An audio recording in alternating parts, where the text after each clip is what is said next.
All right. This is something new. I think we're streaming. All looks good. Okay. Welcome to AI Agent Dev School Part 2, Electric Boogaloo. This time we're going to be Electric Boogaloo is just I don't know, a joke. It's a reference. You can Google it. I'm going to be responding to people in. So if you would like to come and be part of AI Agent Dev School and interact with us interactively right now live on stream, please hop into the Discord stage, join the chat. And if you're wondering why I'm like just jumping off into random stuff and responding to stuff, it's because I'm probably responding to the people who are talking in the Discord. So I'll answer a few questions if you guys have any starting questions, and then we're going to get into what we're doing today.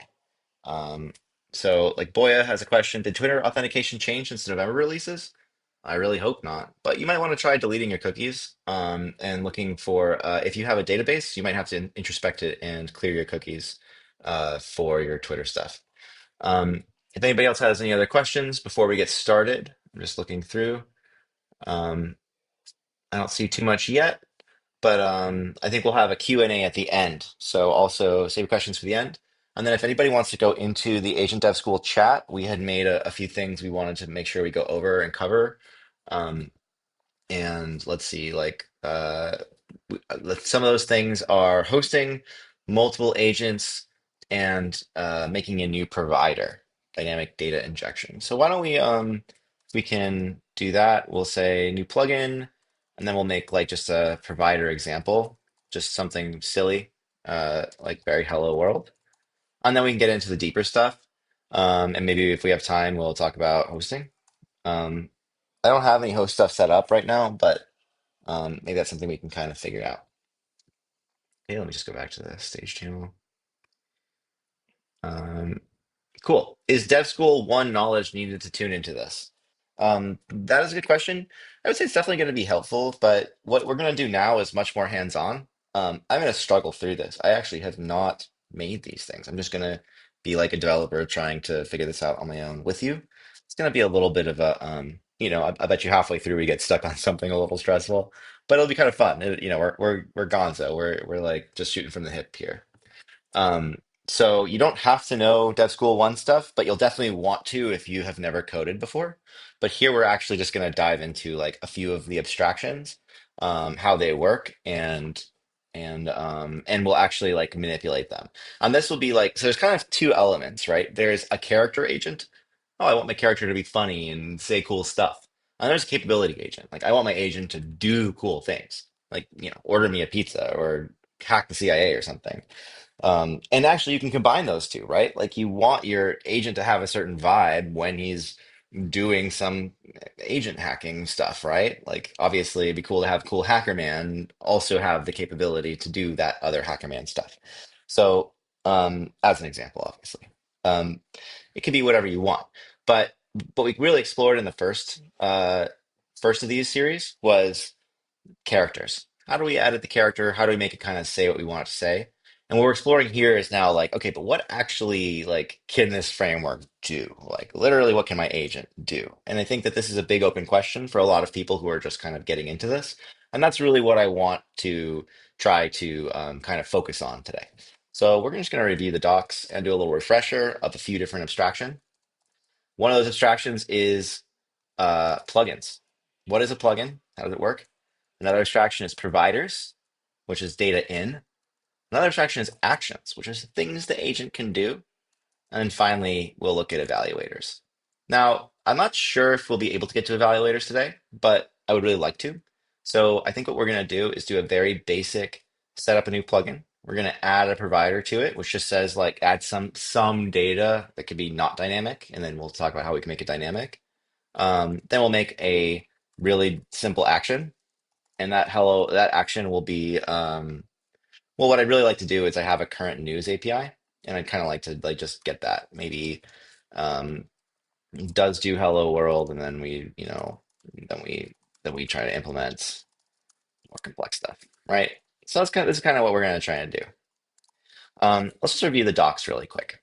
So, um, got Google Chrome, and we go to ai16z.github.io/Eliza. Oh, can't see my screen. Okay, I'm getting a response that you can't see my screen. Is that true? Looks like it's working for me. Um, just let me know if you guys can see my screen. It's showing in Discord. Is it not showing in on stream? Give me a second, guys. It should be showing my Discord right now. Like I am in Discord right now on the stream. And then if I go to cursor, you guys see that I am in cursor right now, right? Holy shit. Okay. One second. Let's just change this. We're gonna stop sharing. Share entire screen. Um, am I now sharing my screen? Okay. So now you guys can see cursor. Great. Okay, that's good. Well, luckily I didn't show too much before that, but I was like typing some stuff out. But it looks like we're in good shape. Okay, cool. Looks good. Tech is hard. So this is our docs page, right? And I highly recommend, I know that it's 2024 and people don't read the docs anymore and they just like go talk to an AI and that's it. But like I'm telling you, we've actually put a lot of effort into this part, especially Jin has put a lot of effort into this part. And it would make him very happy and also the rest of us, but mostly Jen, if you actually went and read the docs. And there are some great documentation here for everything from basics to like pretty advanced. Like, how do I launch this? There's a lot of stuff in here, I think, in more of the advanced topics and guides. This is pretty useful. Then the stuff we're going to focus on today, though, is pretty core concepts, right? We covered character files a lot. This is sort of a character file style. Definitely read this if you missed it.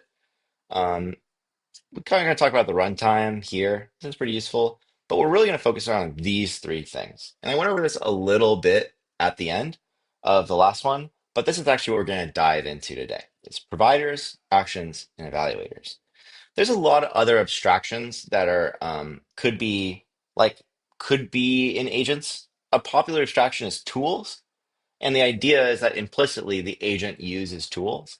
And I think that's a pretty good abstraction for like certain systems. But I found in production that I actually liked a different kind of thing where I liked Amazon Echo, where it could basically identify what you're trying to do and then call that specific intent and then call the action associated with that intent. And so we have kind of a phase of like, let's identify what the agent is trying to do, which is called intent or intent recognition.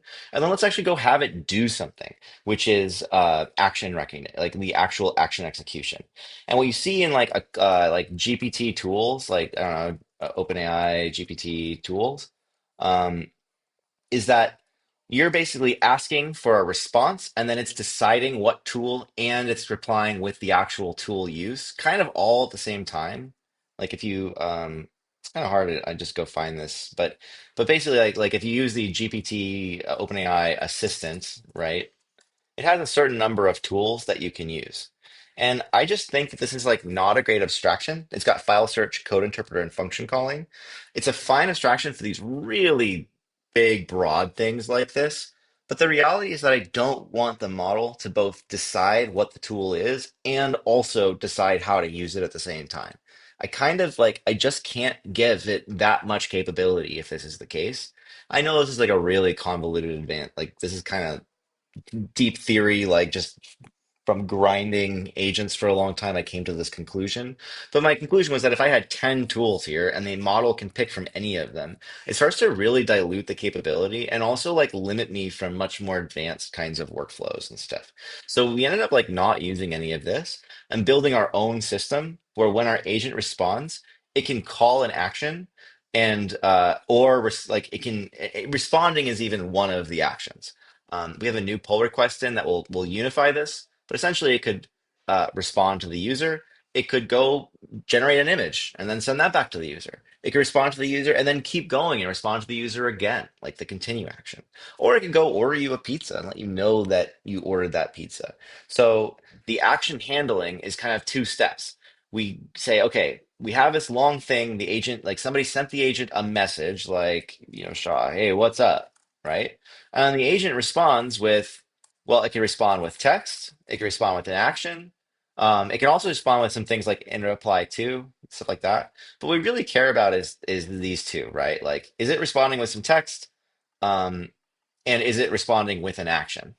Right? Does that make sense? So, um, if I like look at, well, let's just look at an action. I mean, do we want to start with actions? Hmm, maybe. I think so. I think we'll start with an action because that's kind of like what an agent can do is probably the most obvious kind of starting point, right? So, other teams and stuff will give you these abstractions like, oh, we can call tools. We call that actions, and actions can be total workflows. You could say like, okay, I need to go hack the CIA, right? Or I need to go on-chain sleuth somebody because I have like an AI Zach XPT. And you'd have an action which would be like sleuth.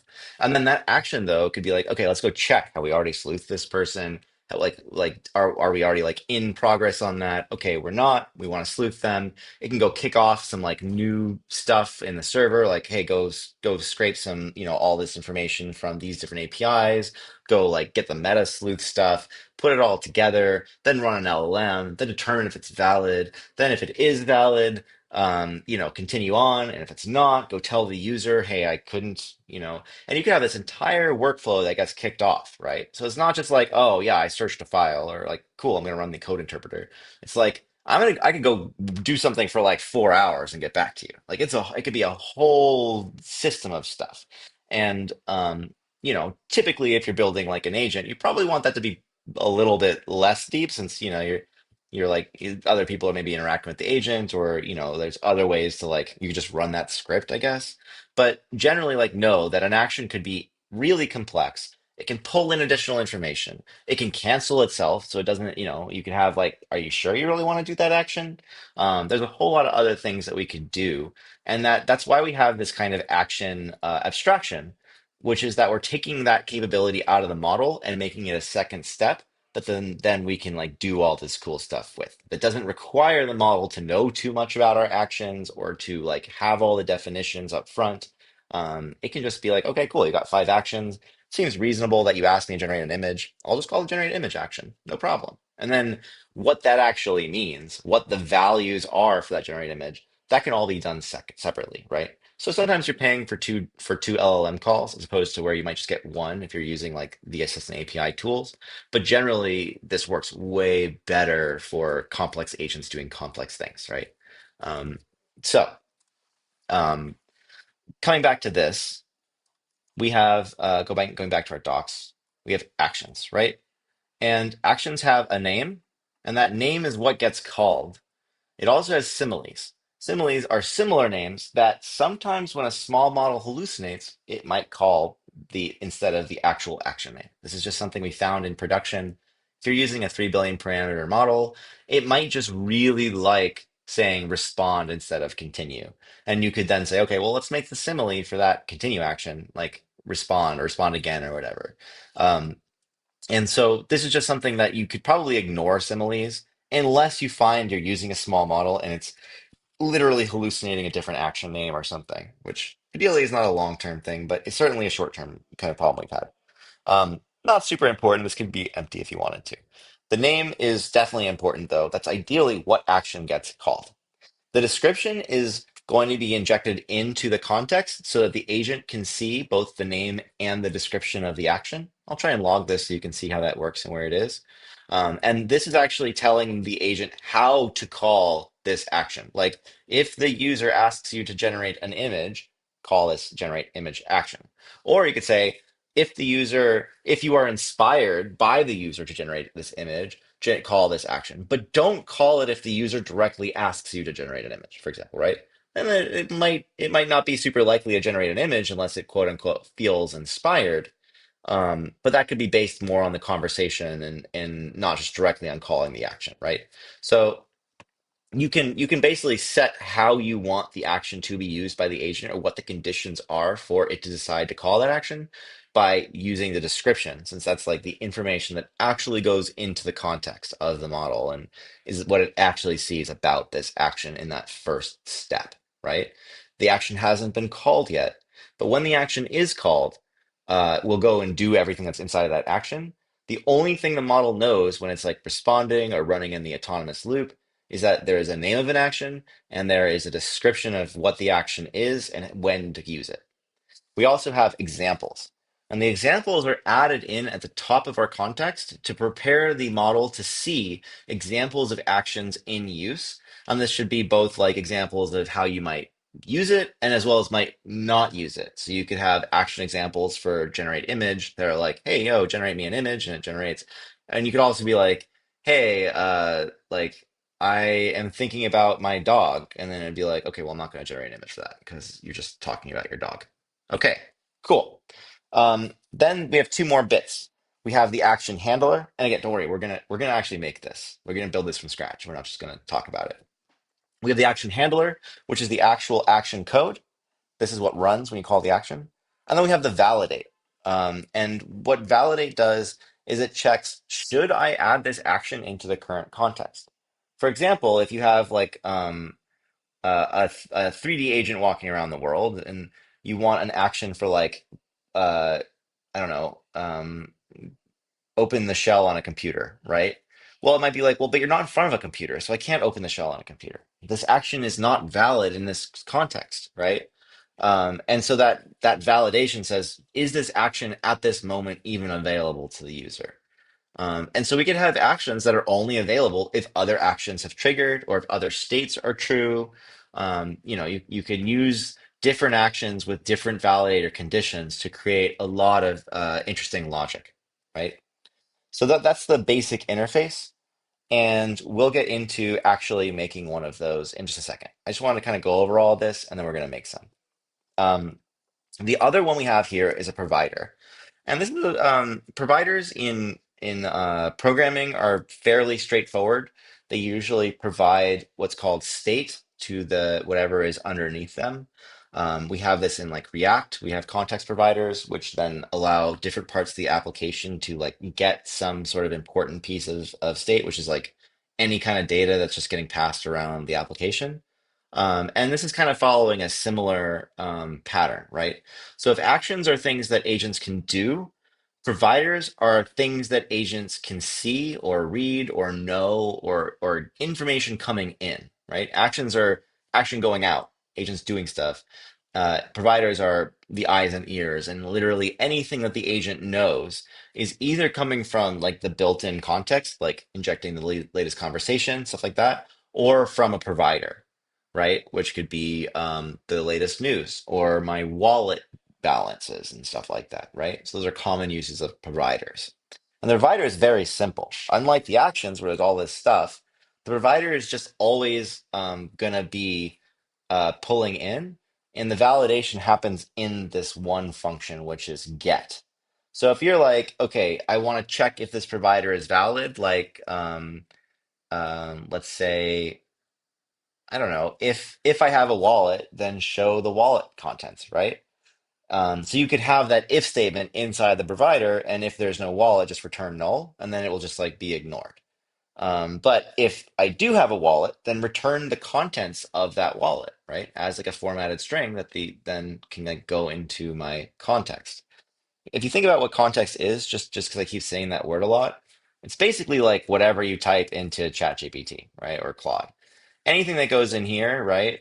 Whatever, that's all context. Um, so it can be anything, but a lot of what we do is managing this dynamically. So when I say context, I mean like literally what goes in to get the response back out. I noticed it appears to be random characters. It's pretty smart. So obviously, if I prepared something really, really crazy, it would probably give me a pretty good answer. And what I'm preparing for this is the context. And then this is the response, which we'll also sometimes call a completion. Um, cool. So you can see that the provider dynamically adds things into the context. And a good example is the time provider. You can see it gets the current date. it gets the current time, it gets the current year, and then it gives you back a string into the context, which is the current time and current year. And that way, if you're like, what day is it? Or it's making a joke, it actually knows, like, oh man, I fucking hate Tuesdays or whatever it is, right? And it kind of gives that context. You could use this to build whole knowledge systems that ground your agent and, in the world it's in, and that could all be through a knowledge provider, for example. Cool. And then we have one last major abstraction here that gives functionality, which is the evaluator. And the way that an evaluator works is that it runs every time the agent does something. So you send a message, the agent responds, then it calls the evaluator. Or the agent's running in a loop, it does something, does whatever to itself, then it calls the evaluator.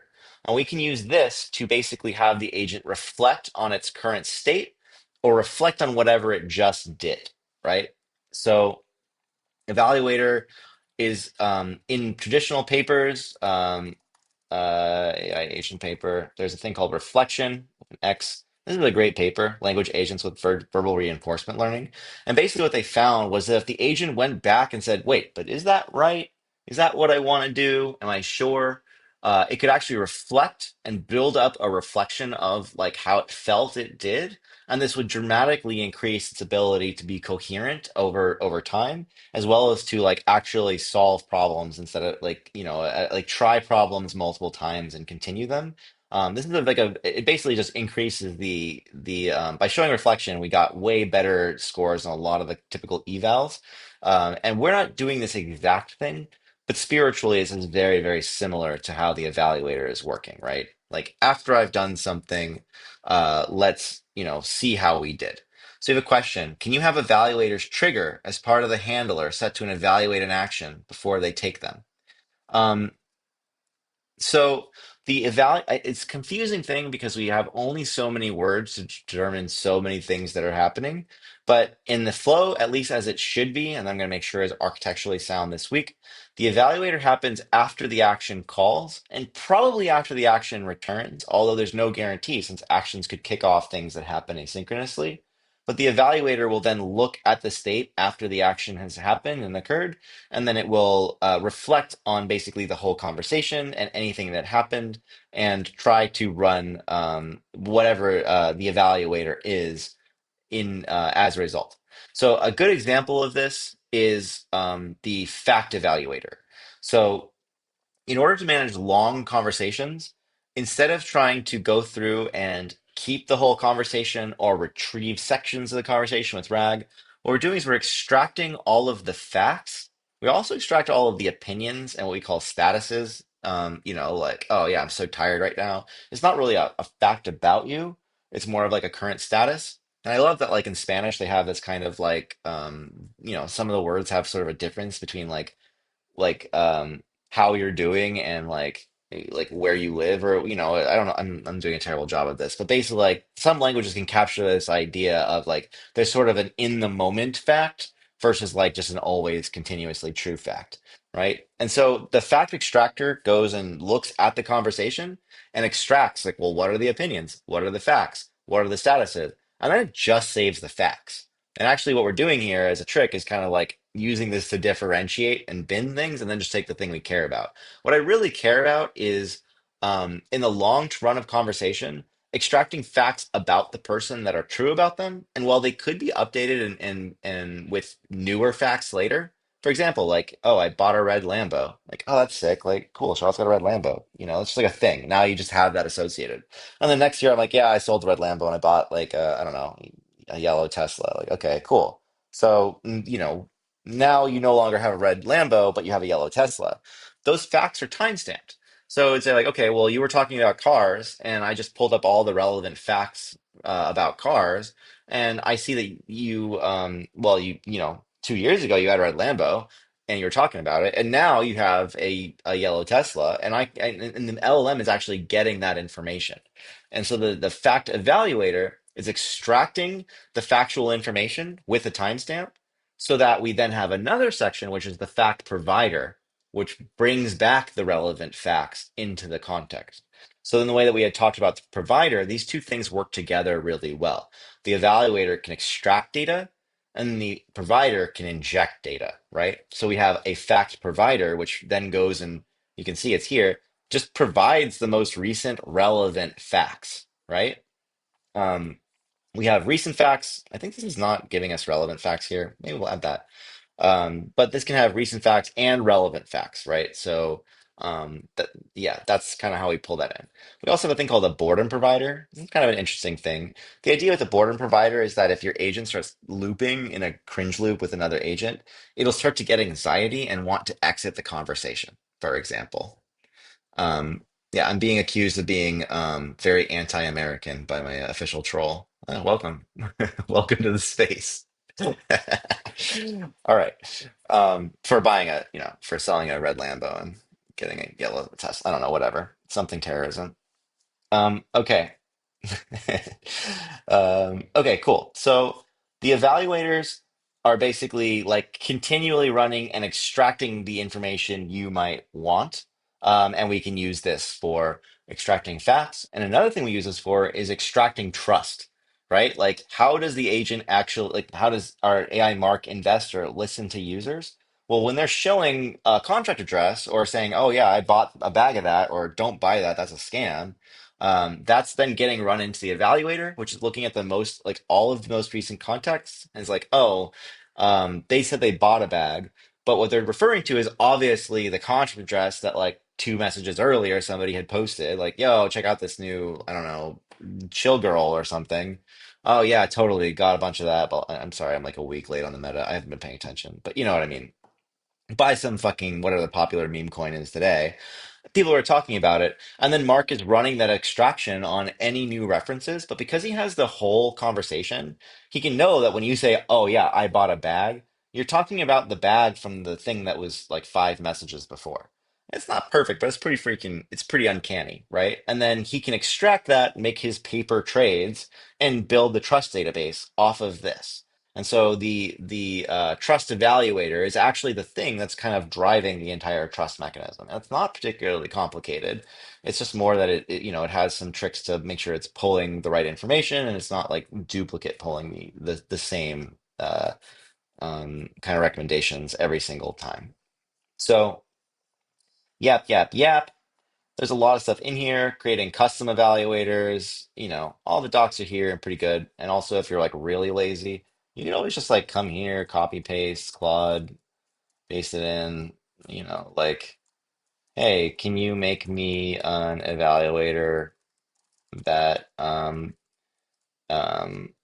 records every time someone says hello world?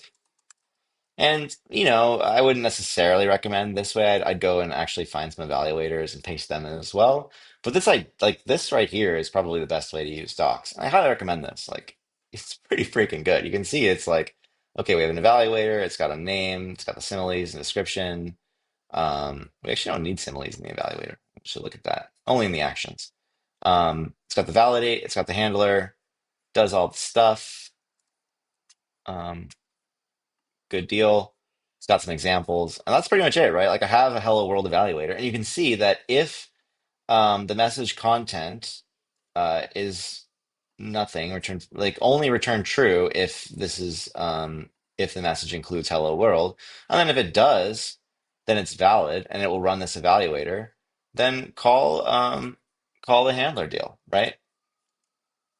Um, Looking hot. And anyway, so. Claude is really useful for making these things. A big part of what we're doing is trying to make it so that we have these simple, repeatable patterns so that we can fine-tune models and like feed it all into Claude and have it generate new actions on the fly for itself, right? Like that's obviously a big part of AGI in the future will be that it's creating its own code and then asking you to verify it. Um, but for right now, we have like that's kind of why things are structured this way. Okay, so we have providers, actions, and evaluators. Those are our three primitives that we use for like making complex agents. There's a couple of other sort of primitives to understand that kind of wrap that. Well, one that doesn't wrap it, but that engages it is the client.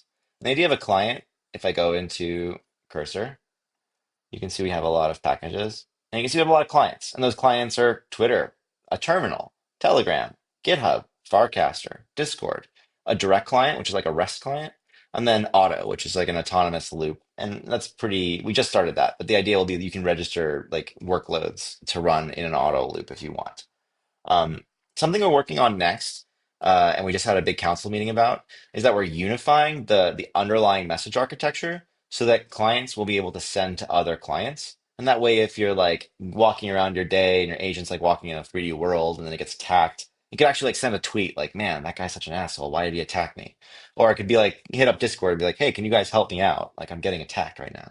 Well, I'm just, throwing out some sci-fi concepts, but you can imagine that like we'll have a unified message bus soon, and then the clients really just become about the input and output to these different connectors. Right now, they have their own internal loops and they're kind of driving like, a lot of the perceived autonomy of the agent. Like the Twitter post client just posts in a loop. But pretty soon that will not be the case. And I think like Roperito is working on this a lot with his life engine.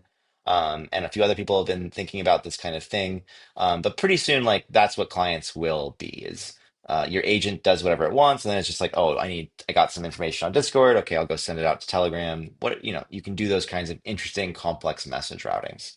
But for now, think of a client as a way to connect to the outside world, right? We also have these things called adapters, and they should be called DB adapters. I just felt like you get the idea. And the adapters talk to data sources. Right now, those are all SQL driven. We have Postgres, SQLite, SQLJS, and Supabase, which is also just a wrapper for Postgres. But we could also have Mongo. We could have blockchain. Like you could have an adapter just straight up to freaking IPFS if you wanted to, or to, um, just to store things on a smart contract or recall them. It could be whatever you wanted. I think that obviously there's a little bit of technical complexity there, but certainly like it doesn't have to be just to this database type. But the idea is that you have some data source you can read and write from. And that adapter then is like an abstraction to talk to that so that the agent just knows, okay, this is the loaded adapter. It's got this functionality.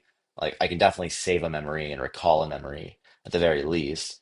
So I don't really care what's going on with the database side. It's kind of, that's over there. I just know that I can call it if I want to. So you choose which adapter you're going to put into your agent. You have to choose one. And the default is obviously SQLite, right? And the SQLite is a local database. It stores as a file. You can delete it and it will reset it. And everything is going in there. It also supports vector search. We have SQLite vector search. So it gives you all the benefits of a full RAG agent system. It's not really limited in any way. It just happens to be on the same machine, and like you might not like that SQLite is like running on that machine because if the machine dies, you lose all your memories. So a lot of people tend to graduate from SQLite to Postgres.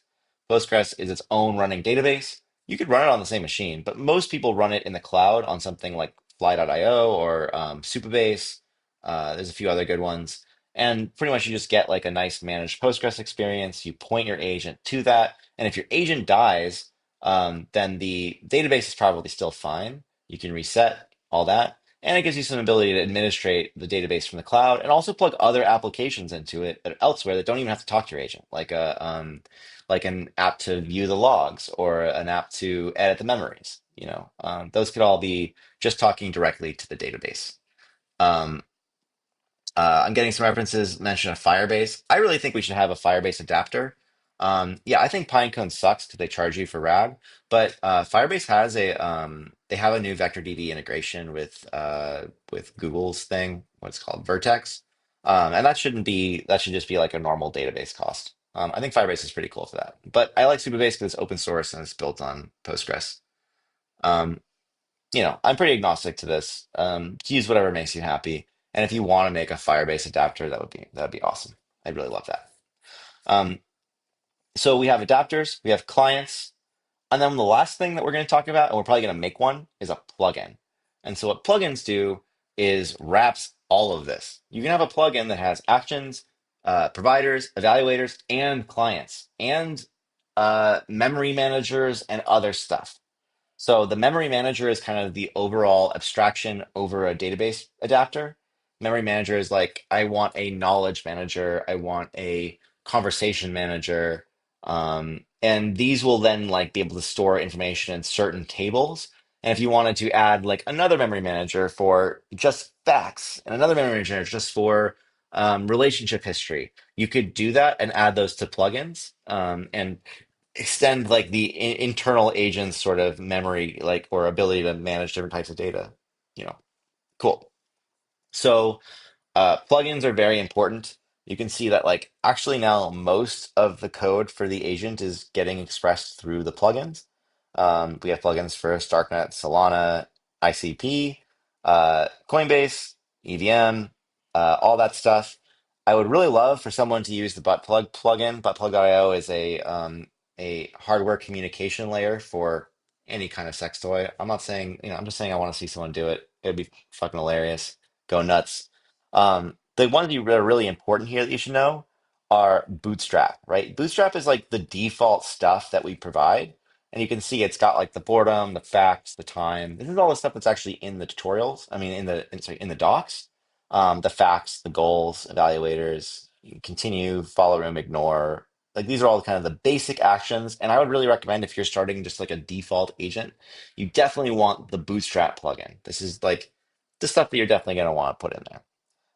We also have a node plugin, and the node plugin adds a lot of the services that you'll need for like local llama completion, browser, image descriptions, so it can describe an image to the model, transcription, speech generation, all the stuff that runs locally.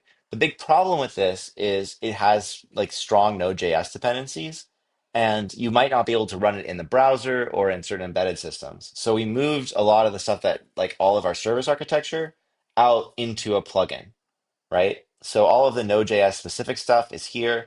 If you want to transcribe, like, have the agent summarize a PDF that you upload Discord, you're gonna need the plugin, the Node plugin, because it's gonna add all of the services to do that.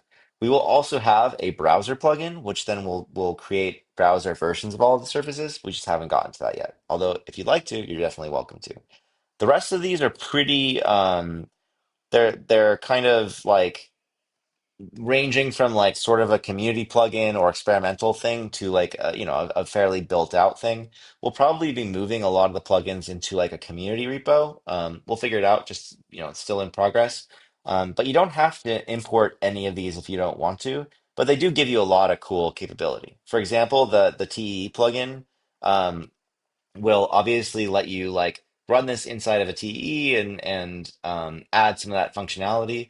Although in the long run, we're probably going to make TE more of a first class thing than just like a plugin you add. But when you combine it with the existing stuff that like Joshua and the Fala team have worked out with the Docker container deployment, you can have and you integrate the plugin, you get a full TE experience, right? Um, and there's some things like video generation. You might like that. It's kind of cool. You can see it's using Luma, the Luma API. And we also have like image generation. And so you can kind of pick and choose these as you want.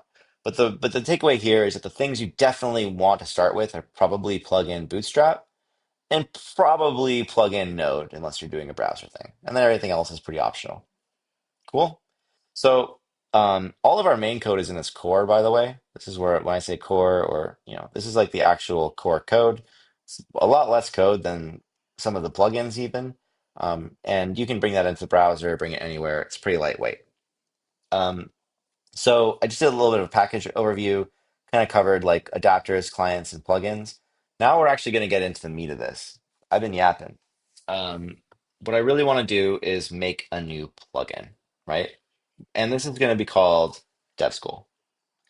And I could just make a new plugin from scratch. I could just be like, okay, a new file or no, it's a new folder, plugin dash Dev School. I don't know. It's going to be a grind, right? I got to like make a package JSON, bunch of stuff. Ugh. So maybe I'll just go and take the Bootstrap plugin, which is already like a thing, and I'll just copy it and then I'll rename it and I'll call it Dev School.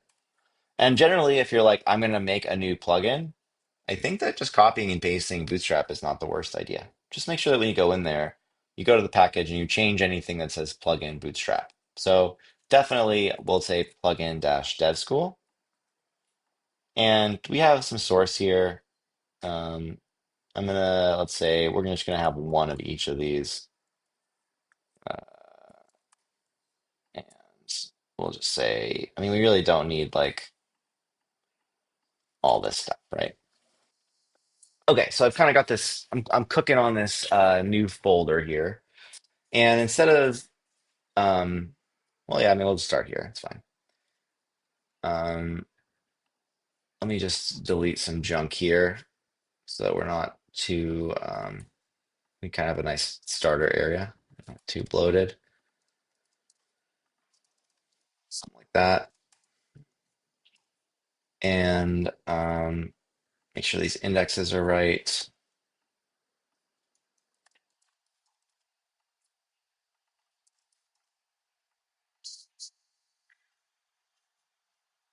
This one right here. All right, ship it. It's done. Um, so I now have this plugin. Let's talk about what, like, how this plugin works. I just wanted to kind of clean up some stuff, and now we can get into the meat and potatoes. I copied and pasted an existing plugin because I just don't want to write all this junk out, and that kind of got me going, right? You can see that every plugin has a package.json. This is an npm thing. It tells it what packages do I need to install and import. This also has information. If you were to like publish your plugin, this is what the name would be on npm. And all of these, I don't know if all the plugins can be packaged and published, maybe most of them, but we can actually see on npm that they do get published. And if we go to AI16Z, you can see that we have all of these. I love that Rom Lord is doing it programmatically. Every time we tag a new release and we publish it, you can see it gets this tag and it's here. And you can actually npm install like, oh, I want the GitHub client in my agents. You go cd agent pm install at ai16z slash plugin dash GitHub. So they're all actually available to you if you're making your own agent from npm.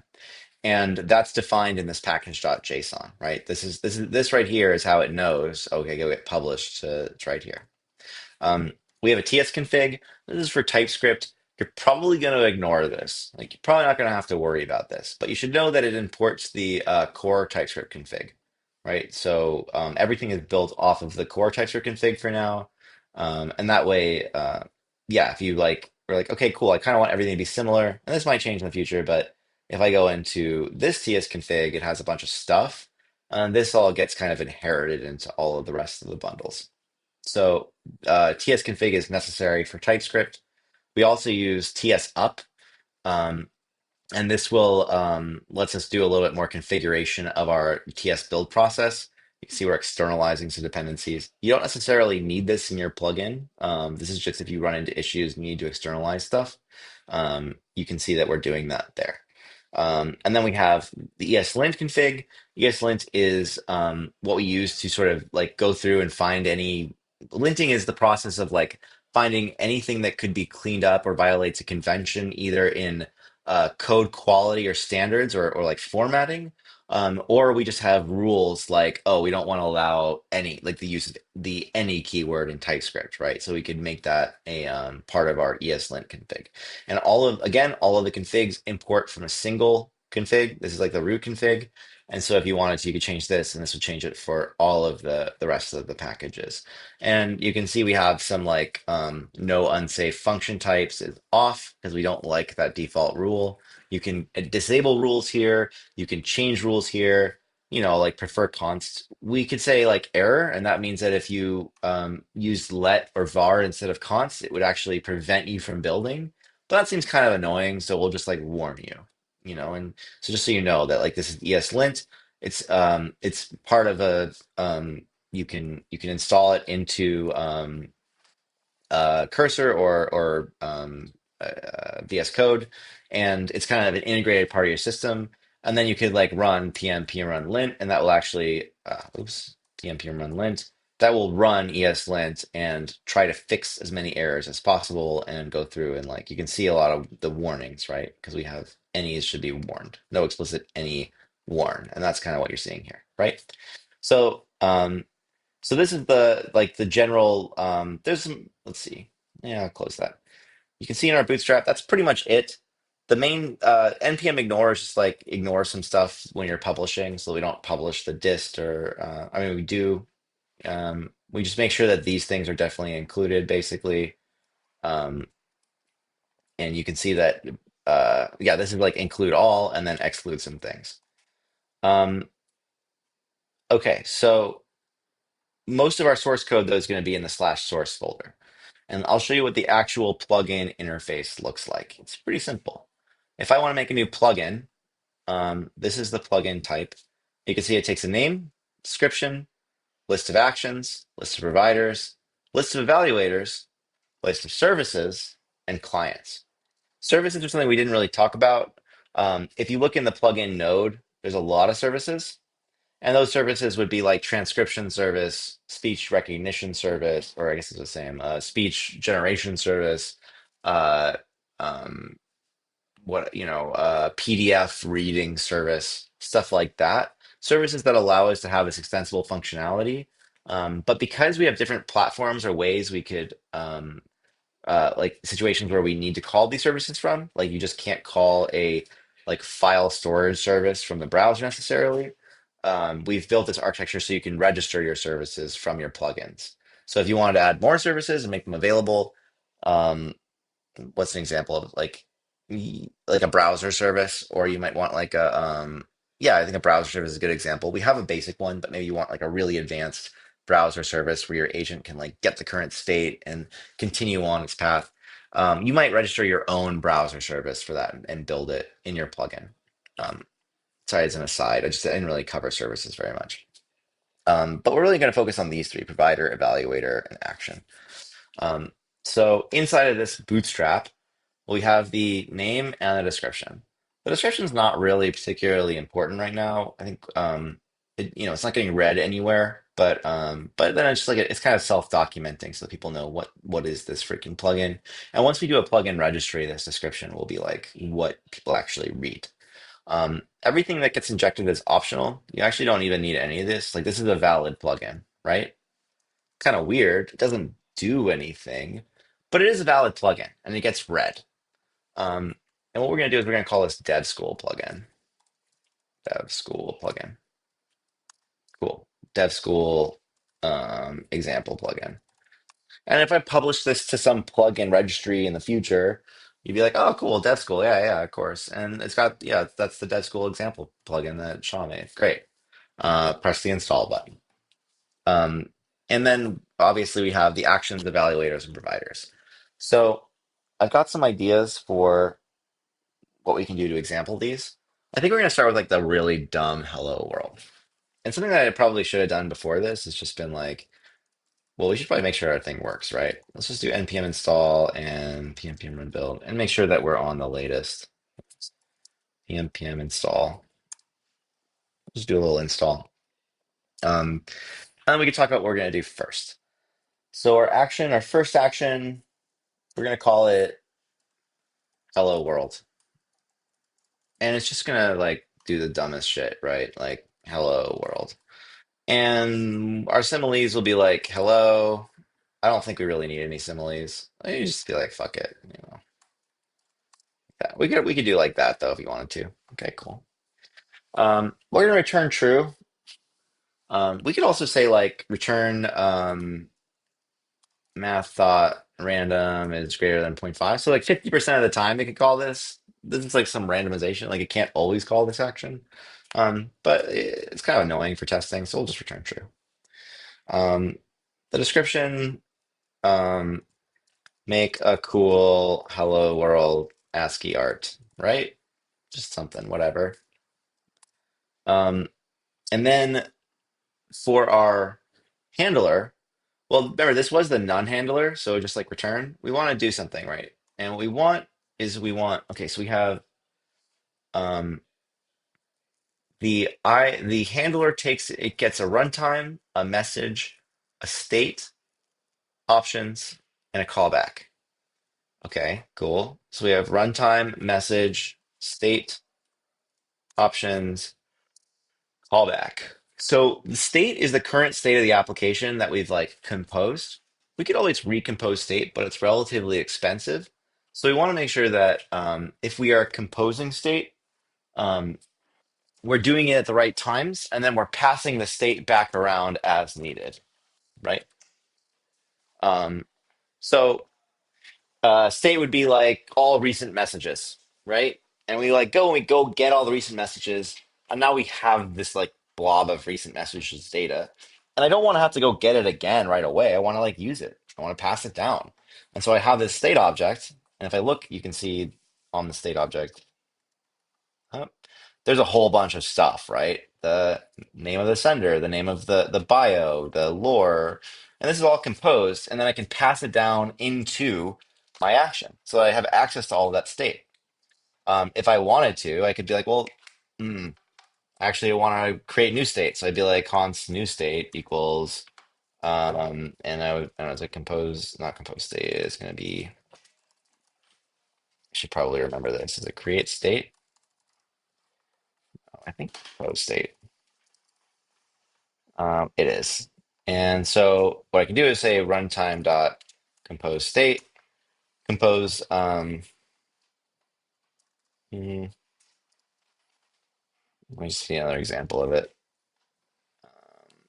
And we want to compose state with the message, and we could plug in additional data if we wanted to, but it's not necessary. Um, and then I wonder why that's not interesting. It looks like we have that has probably been, let's see, what is it called? Update recent messages state. So, right. So we can like compose the state, right? And we're like, okay, well, we have a new state and we're just going to rebuild the entire thing.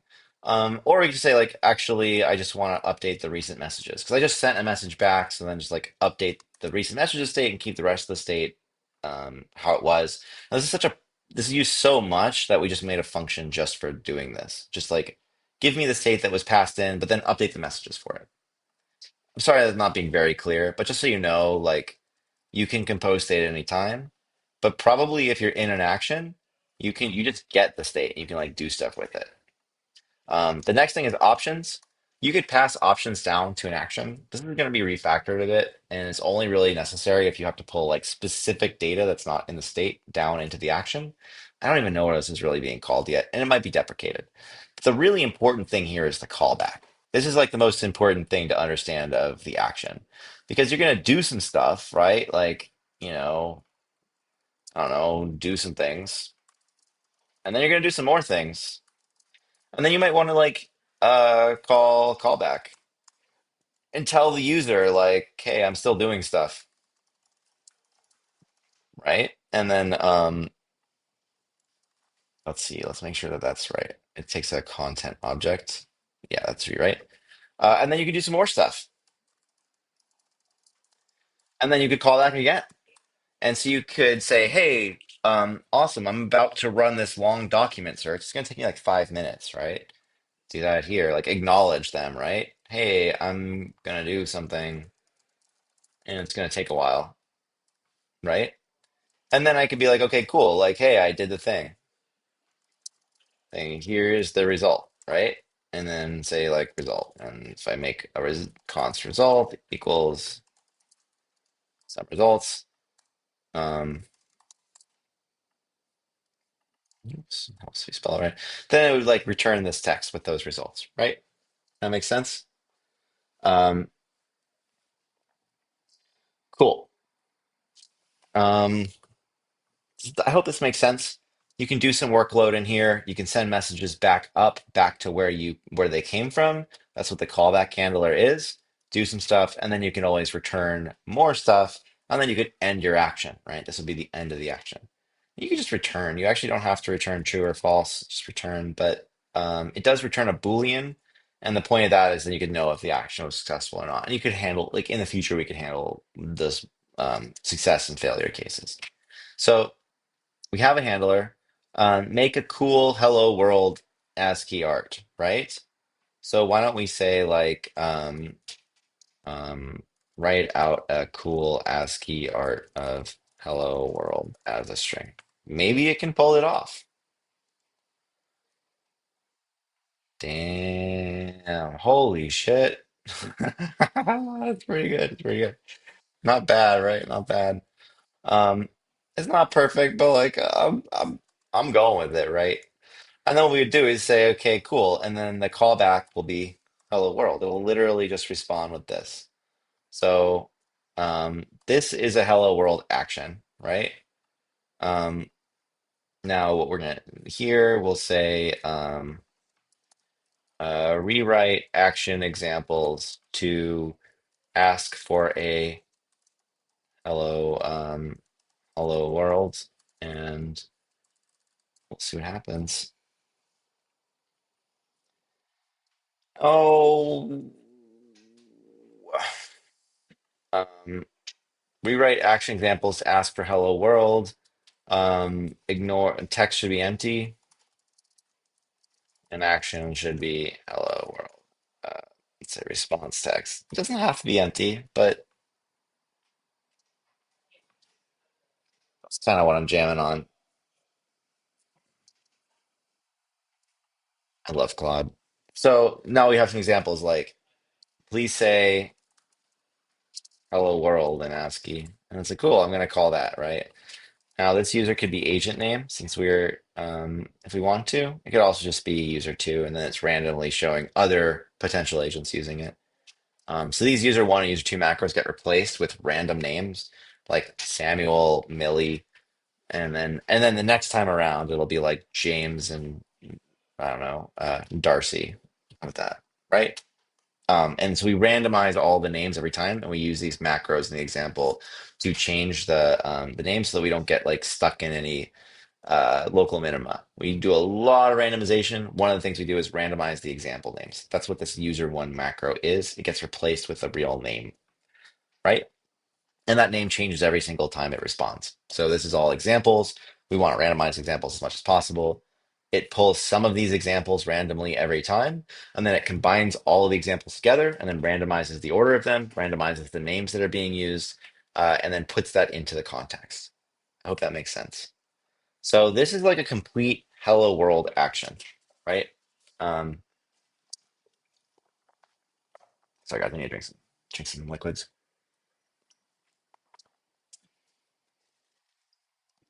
What it's gonna do is if it gets called, it's gonna respond with this.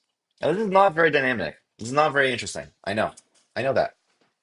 But you could imagine, like, well, what if this is get current news, right? And now we're like, okay, well, that's kind of cool. Like, and then I have like a function like function get current news. Um, it's async, obviously. We'll say call news API.org API. We'll say like it'd probably take a string like um, search term with search term, right? And then we could say, okay, cool. Looks good. What did I just do? Cursor fill this out for me, but if you see like newsapi.org/v2, add the search term.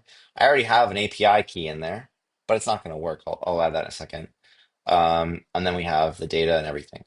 Now, and then this current news would just be like, await, get current news, and we'll say dot join with the new line. So this will say, okay, give me the data, slice out the top five, and then join them. And then if I want, it's suggesting this map. Okay, now go map that article down and give me a title, description, URL, and then join each of those by a double new line. This is pretty sweet. God, I fucking love Cursor. Like you saw, that was genius. Um, now I'm wondering why Oxscoped is used before. Is it? I don't know. That's kind of dumb, but I could definitely put this in here. Um, oh, I see what that's why. So current news equals get current news. And then I'm going to say AI 16Z, right? Why not? Could possibly go. I mean, what kind of news could we possibly have? I'm sure it's positive. Couldn't possibly be a bunch of drama. Um, and now we have the current news, and we can return the current news is this. Current news for the search term. Yeah, this is ugly. You should make this way more creative. Um, is current news is plus current news, and this sorry should be say const search term. See? And so there you go. This is like a whole current news. Now, I actually don't want to do this. I want to keep my hello world action. I didn't even show you guys how it works or if it works. It's really nice to just kind of game it out here and skip all that. But the reality is we should probably just zoom back for a second and save that. And now let's go and make a new one called current news. I'll just paste that in there because I kind of like this. I don't want to throw it away. And instead of none action, I'm going to say, okay, current news action. And the action will be called current news, maybe get news, get current news, something like that, right? We'll say get the current news for a search term if asked by the user. Cool. So now we have a name and description. We have some similes. We have this action. I don't actually know if this is the news API format, so let's just go check that. If I go to newsapi.org and I can see this is the get newsapi.org/v2/everything query equals Tesla from sort by API key. I go here, I'm like, oh, everything query equals search term and API key. Yeah, that looks really good. I mean, honestly, that's probably it. And if you go and you look at the response, the JSON response here is articles. Articles is an array. Here's one entry. It's got like source, author, title, description, URL, content. Oh, I kind of like the content. Um, you can see here that okay, cool. We got the data. We get the articles out of that, which is an array. We slice the first five, and then we map down the title, description, URL, title, description, URL. It's pretty good. I actually think that we might even want this to be like article dot content dot slice, maybe the first 500 characters out of it or something, or 1,000 characters, right? Um, cool. So that's kind of like a full. Obviously, we should test this. And the other thing I want to do is we should probably remake the examples. Rewrite to demonstrate usage of the current news action.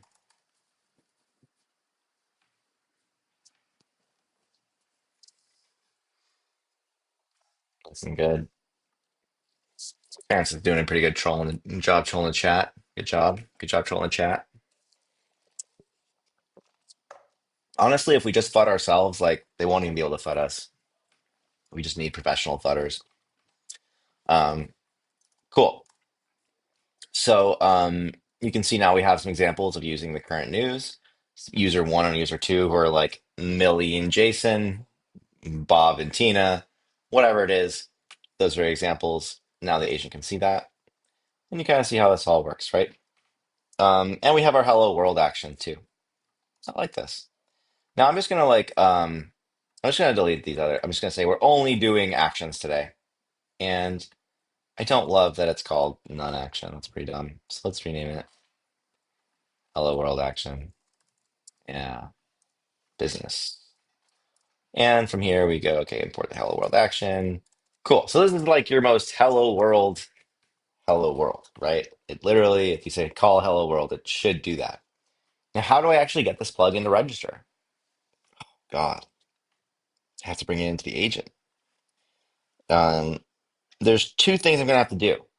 I'm gonna have to make the agent aware of this package by installing this into its package JSON, and I'm gonna have to import it into the agent and actually load it into the runtime. So it shouldn't be too hard. So I have the plugin dev school. We used to have a whole build system and you'd have to register the build, but now we have Turbo, and Turbo will actually find all of the packages dynamically. Just have to give it a couple of places, like give it an indication that it needs to look. So All of our packages that get published to npm are here in the packages folder. But we also have a couple of other like big blocks of code in here. The agent, this is the agent that imports and consumes all those packages and runs, as well as the client. And the client is like a React client, which lets you talk to agents without having to like launch into Discord. If you haven't seen this, I highly recommend checking it out because it's pretty cool that I can go to like CV client, PnP run dev, and I actually have like a chat client right here where I can select my agent and chat. It's not going to load any agents unless I run this. So let's just do it. PnP run dev. Um, Thank you, Shacker Nerd, for fixing PnP and run dev. So clutch. It builds everything and then it goes into watch mode. And then you should just from there be able to, it takes a little bit of time to set up, but then you should just be able to edit stuff, save stuff, and it should like automatically update. Um, mm, what is that? That could be a problem. Mm, we're not going to worry too much about it. Oh, that's so weird. Where does that come from?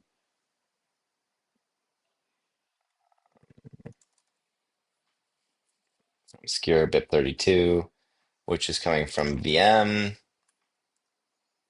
Probably we have an old version of VM somewhere, or we have different versions of VM, even better. Um,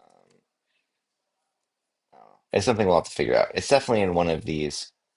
Um, who knows? So I'll just go PnP run build, and maybe we can get around it. If we can't, we'll just run this and start.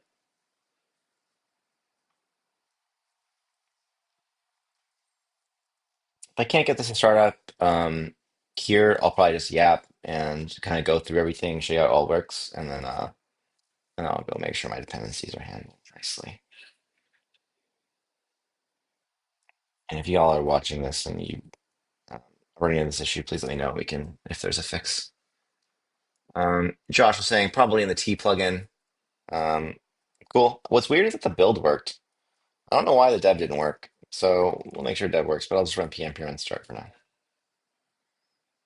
Hmm. Yeah, that's definitely an issue. Okay. Mm, mm, mm. All right. Well, I got a couple of thoughts here. In the meantime, I'm just going to hack this agent down, keep it simple. You can see that we are importing a lot of plugins, like a lot. Look at all these plugins. And some of these plugins might be causing problems for us. So for now, I don't recommend this, but I'm just gonna like delete all of the plugins, like literally all of them. And I'm not gonna save this. Actually, yeah, we'll just. I'm gonna keep the bootstrap and get rid of everything else, just to keep it real simple. And then we can see we have plugin. Um, did I delete the create node plugin? I probably shouldn't have deleted that. Yeah, we do need. We don't really need it, but we'll just keep it until it doesn't work for us. Okay, so we're gonna get rid of that one, Solana, blah blah blah, EVM. I'm just getting rid of everything except the node plugin and the Bootstrap plugin, just for example. Keep it simple. So if I create like a new agent runtime, the agent runtime is my object that like the that keeps the agent alive. Like it is all of the current state, like what state the agent is in, what it's got in its context, what's got in its memory. It's got all the information about the character. And it's got hooks to pull in like secrets. Oh, I should remember to um, talk about that in a second. But this new agent runtime lets gives us we can actually provide a list of plugins. Now we could also just provide an action. You don't have to make a whole freaking plugin just to give it a single action. But generally, if you're working in here, you probably are going to make your own plugin to do a bunch of stuff. And then you register the plugin, which registers the actions, and you're not just registering a local action. But you could if you wanted to, right? You could just say like, okay, cool. Well, let's just import the current news action. And then I could go and get it from somewhere, import it. But we're probably going to import the Dev School plugin, which is registering our actions in the plugin, right? I hope that makes sense. Actions can be added directly onto the runtime or through a plugin.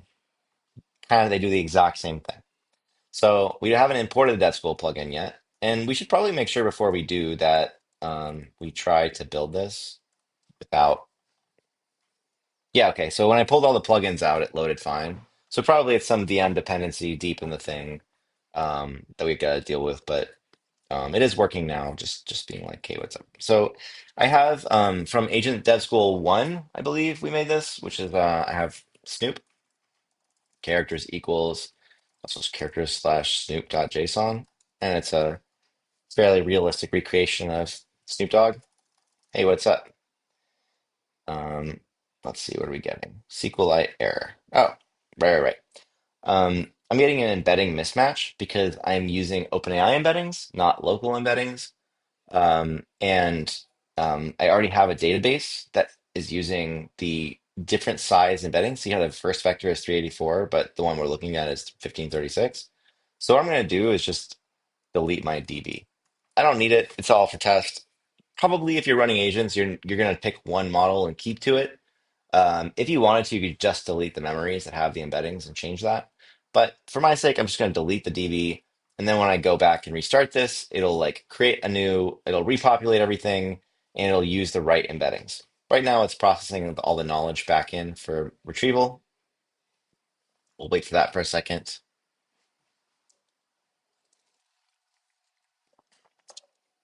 And now if I go, hey, what's up? Yo, nephew, just chilling, keeping it real. You dig? How about you? Yeah, it's pretty good. It's pretty good Snoop Dogg, right? It's a little bit wordy. He'd probably just be like, yo, nephew, just keeping it real. He wouldn't be like four sentences, but that's OpenAI for you.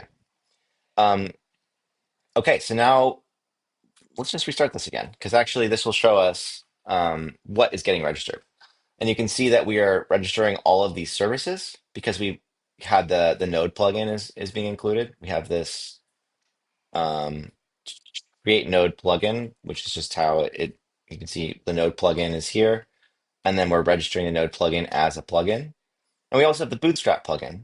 If we look at there's services, you see these registered actions. These actions are coming from the Bootstrap plugin, like continue, follow room, unfollow room. I can verify that by going into my packages, looking at Bootstrap, looking at source actions, and you can see, well, there's all these actions, continue, follow room, ignore. And it's literally like in the same order, it's the same list, right? So now what we want to do is we want to register our dev school actions that we just made, like hello world, right? That'd be kind of cool. So how do we do that? Well, the first thing we're going to do is we're going to go into package JSON of our agent, and we see that we're importing everything in here. And we kind of just need to import one more thing, right? Which is AI16Z plugin dash dev school, right? That's all we need. And then in order to make that available, we're going to go into our agent and we're going to import dev school plugin. Now it's not finding this, right? That's okay. We'll deal with that in a second. I'm gonna go add Bootstrap plugin, Node plugin, Dev School plugin. Hell yeah. Still, it's not finding this. Why not? Well, we just need to install because I added to the package JSON. We have a thing called Turbo. Turbo does all of our monorepo management and building, and it goes and looks at these dependencies and says, "Oh, you got a bunch of workspace stuff, so let me just install that for you." So I go pm install, and you can it does its thing and it will find all the dependencies, resolve them, do. Oh God. And I come back here and now it's not squiggly anymore. In fact, I can go to it. I can see all of the built code, right? Nice, not bad. Um, so now, moment of truth, if I run this, we can see registered action, hello world, right? Okay.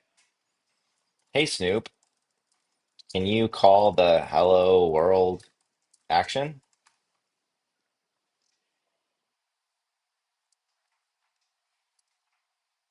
Okay, it's kind of fucked up. It's pretty. I don't know what's going on there. I think he actually just generated it and then it called the action. Um, I don't know what's going on there. Um, did he actually call the action? He call the hello world action, generating text. Um, no action found in the response content. Um, I don't think it actually called the hello world action. I think he just did it. Um, hello nephew. Hello, la la la. What the fuck? Um, Shizzle. Let me have. Um, I actually can't tell if it worked.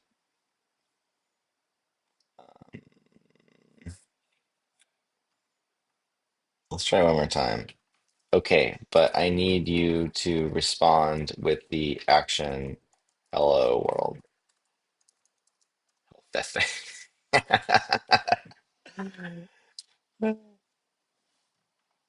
It's actually doing it pretty consistently, right? Wasn't that the same one it did? Now that's how you say hello for shizzle. Okay, and it did execute the hello world action. You see, you can see that it did do that. The problem is it like responded this crazy shit. It responded with the thing it's supposed to respond with. Let's see if we can like make it on. Oh yeah. Oh shit. Can we line it up perfectly? Almost. You can see it's like hello world. It's getting there. It's getting there. Fuck. Whatever. It's pretty close. It's also mangled by the slash ends, right? Um, yeah. Why don't we just do like instead of hello world like that, let's go do back to our dev school and we'll go to our actions. Hello world. We'll just be like, um, I don't know. This is definitely working. Working. Right. Now it's going to respond twice. Like it's going to actually let me do yeah. It's going to respond with its normal default reaction and then it's going to respond with the action handler. We changed this in the next version. It will not automatically respond. It'll only respond if it calls the respond action. And that way, actions don't have to necessarily have an immediate response. They can go do stuff and handle all of that. But currently, if you send a message to the agent will respond with both text and an action. And that text will then be directly sent back to the user. So we like that. But the problem is that there's certain actions where you don't want any response to the user, at least not immediately. And that is prevented by automatically responding. So we have a new pull request, just bouncing around for a second, in the next one, which will make it so that responding is itself an action. This no implicit response message here. And basically what's happening here is, and I'll merge this in soon. But it's actually instead of handling like, oh yeah, cool, I'll just respond to everything and then call actions after, it's going to consider the response to also be an action. And so there's no none action anymore, where you have a none action that just does nothing. Instead, the none action is a respond action, and there is no way for the agent to not call an action. Responding would be one of the actions. Ignoring would be the action to do nothing. Um, um, okay, so why didn't you need to install again when you changed Hello World.ts? I didn't need to install because all of the package dependencies are properly installed and located. However, I do need to build. This is a thing. Actually, and probably I think if I now that I fixed that agent thing, I can run npm run dev. So when you build and then start, the build is what's going to change this code for all of the other places. And the start is what starts you up. But now we have this new thing, which we just fixed, called pnpm run dev, and it will actually start everything. And if I change this, like I go blah, blah, blah, blah, it'll actually rebuild that part, right? So this is just so nice. Yeah, we just solved like 50% of the problems in Coder Chat with this. This is like, oh my God. And the worst part is when you make some new feature and then you got to like rebuild and start every single time. What a freaking nightmare. So mad props to Shacker Nerd for ironing this out and getting Turbo to run. Makes the entire build process like so much better. And it means that if you run pnpm run dev, while you're deving, you build and go into this kind of watch mode. And that way you could actually be like changing stuff here on the fly, which is just so much nicer than like having to rebuild every single time you change something.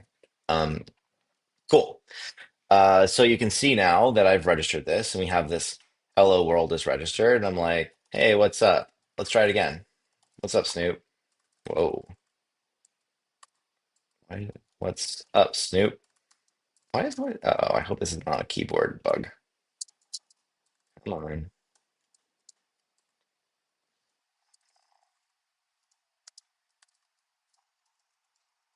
I'm like, I have PTSD from having a MacBook that, where some of the keys didn't work. It's really annoying. Let's hope that's not the case. Okay, it just seems to be like the console. Um, is it using NodeMon? I'm not really sure, but probably. NodeMon is a way to monitor changes in files. Um, and then it will update and like reload certain parts of Node on demand. Sacker is saying no, it is not. It's probably just using like a watch mode build on top of Turbo. If you're interested, you can probably go into scripts and you can look and see that there's dev.sh. I'm pretty sure this is what's doing all the control, unless Shackner tells me I'm wrong. But yeah, it's using watch, which is kind of a um, under the hood. Linux and Mac and all those are able to watch for file changes and then send triggers back up, and that's kind of what's happening. Okie doke. So we want to test if this is definitely working. Yo Snoop, it, yo Snoop. Um, call.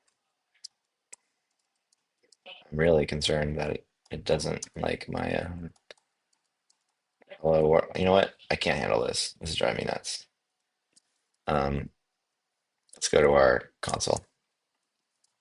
Select your agent, Eliza. Wait. Oh, that's why. Characters equals that slash characters slash Snoop dot JSON. Make sure we're running Snoop. Very important. Not sure why it's rebuilding. It's weird. We'll let that build. Great. And then if I go here, so check this out, right? Just so you guys know. And we'll make this run up with dev. I don't think it is right now, but if I go to client and I go pnp run dev in client, I mean, just to be clear, I'm in the Eliza repo. I go to cd client and there's a client here, right? Uh, client, there's a folder here, a source. I go pnp run dev. It's going to run a client in the background. If I open that and I click on Snoop and click on chat, I don't know why it doesn't default there, but I can now be like, hey, what's up? And hopefully he gets back to me, right? Can you call the hello world action?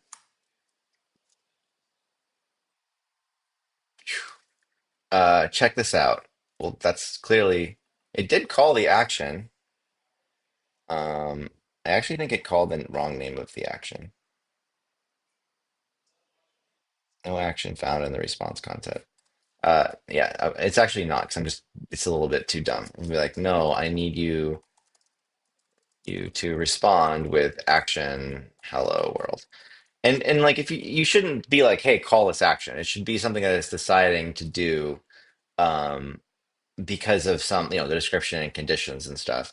There's a good way to test it, like don't call the action, but it'll decide on actions on its own, right? I my bad nephew, here's the action you needed, and you can see this is definitely working, which is definitely the code here, right? So okay, cool. This is getting mangled because ASCII gets mangled, but it's definitely working. Um, Bunch was asking, so you don't need to do anything for plugins in the character file, correct? Well, you can actually include plugins in the character file. And if you go into packages core, just for example, like default character, you'll see that we have a empty plugins for the default character. And this could be, you could actually include the Dev School plugin right here. And it would actually, you shouldn't do this. This would be terrible. But theoretically, you could like do this and inject them here. The other thing you could do, um, and this is kind of a work in progress, but you could go into your character file, Snoop, and you could type in, let's say, plugins, and you could say at AI16Z slash 17Z. We should maybe change that. That's cool. Like that, right? Plugin dash dev school. And this should dynamically load this plugin as well. This would be, it would have to still be installed, but at least it would be dynamically loaded. And then each agent, as long as it's installed, could have a different set of dynamically loaded plugins. Maybe one has an Ethereum wallet, one has a Solana wallet, one has both. It's kind of whatever you want. But typically, the way that people seem to be working through it is through the agent abstraction. So if you go to github.com slash AI16Z slash Eliza, no, not Eliza even, just AI16Z, we have this Eliza starter, and this is like just the agent. This is just the agent. This is not, oh, I guess a pull request got to pull in. Oh, okay. We'll do that. But this is like, this is where you could go into your package, install your client and plugin that you want, and then go and import it directly into your agent here. You can see that like new agent runtime. You can see that the plugins are being injected here. So a lot of people would probably want to add their plugins here. We'll have a hosted platform soon where you can just select the plugins you want to install. Probably like a marketplace sort of abstraction, so people can make and sell plugins if they want. Um, or you could, so it's kind of whatever you want. But I will say that the character plugins can also be loaded dynamically. So if you pass a character and it's got plugins, it'll work. The plugins can be loaded separately. So you could have plugins for all characters, then some special character plugins, and then you could also add like providers, action services managers, stuff like that, right? Even though those are also inside of plugins. There's many different ways to add plugins. Um, so, the question, can you include custom plugins as well? Yes, absolutely. You should absolutely make your own plugins. And so, if I was like working on my character, I could just go make a plugin, right? I mean, I don't even have to be in a package. Like, I could even just, let's say I'm just in the agent package, right? I'm just in this freaking, I'm in source right here. And I'm just like const my plugin. And I can just plug in and it's got those. And um, we need to make sure we're importing the right plugin. Otherwise, it's not going to be happy. And that has a hello world action is here. Like, let's just say just to be crazy, right? Like, you wouldn't do this, but you actually, I mean, a lot of you will. But like I go to my dev school, I go to my hello world action, um, and I just copy and paste all of this into here. Screw it, why not? Right now, I got the whole action in here. Screw it. What are you gonna do? And in my hello, and then I'll just put the hello world action in the plugin. And now I'll put my plugin in the list of plugins. And now instead of having the dev school plugin be somewhere else, I've just like shoved it horribly into a single file in my agent. But it works the same. It's just a way to like tell it, hey, here's some stuff, get it into here. As long as it follows the right plugin conventions, you're golden, right? Now I could even do something crazier. I could be like, nah, nah, nah, nah, I don't need that freaking my plugin. What am I doing? I just need an action. And I could just go down here and say, okay, well, just put the action in. Hello world action, right? So it's got plugins, it's got character plugins, and it's got actions. So the question, why do I need to use Eliza versus Eliza Starter if I can just create my custom plugins from there? Well, Eliza is it's a mono repo, so it includes a lot of things. The Eliza Starter is actually in, like the code for it is in the mono repo of here, just like everything else is. Um, Actually, I should make sure that's right. The create Eliza app, which is in here. Sorry, the Eliza starter is separate, but like we have the ability to create the Eliza app. We have all of these clients. Probably what you're gonna do is these are gonna get published to npm. Like, let's say we've got this like client Discord, right? That's actually here. The code for the Discord client is here in the Eliza repo, right?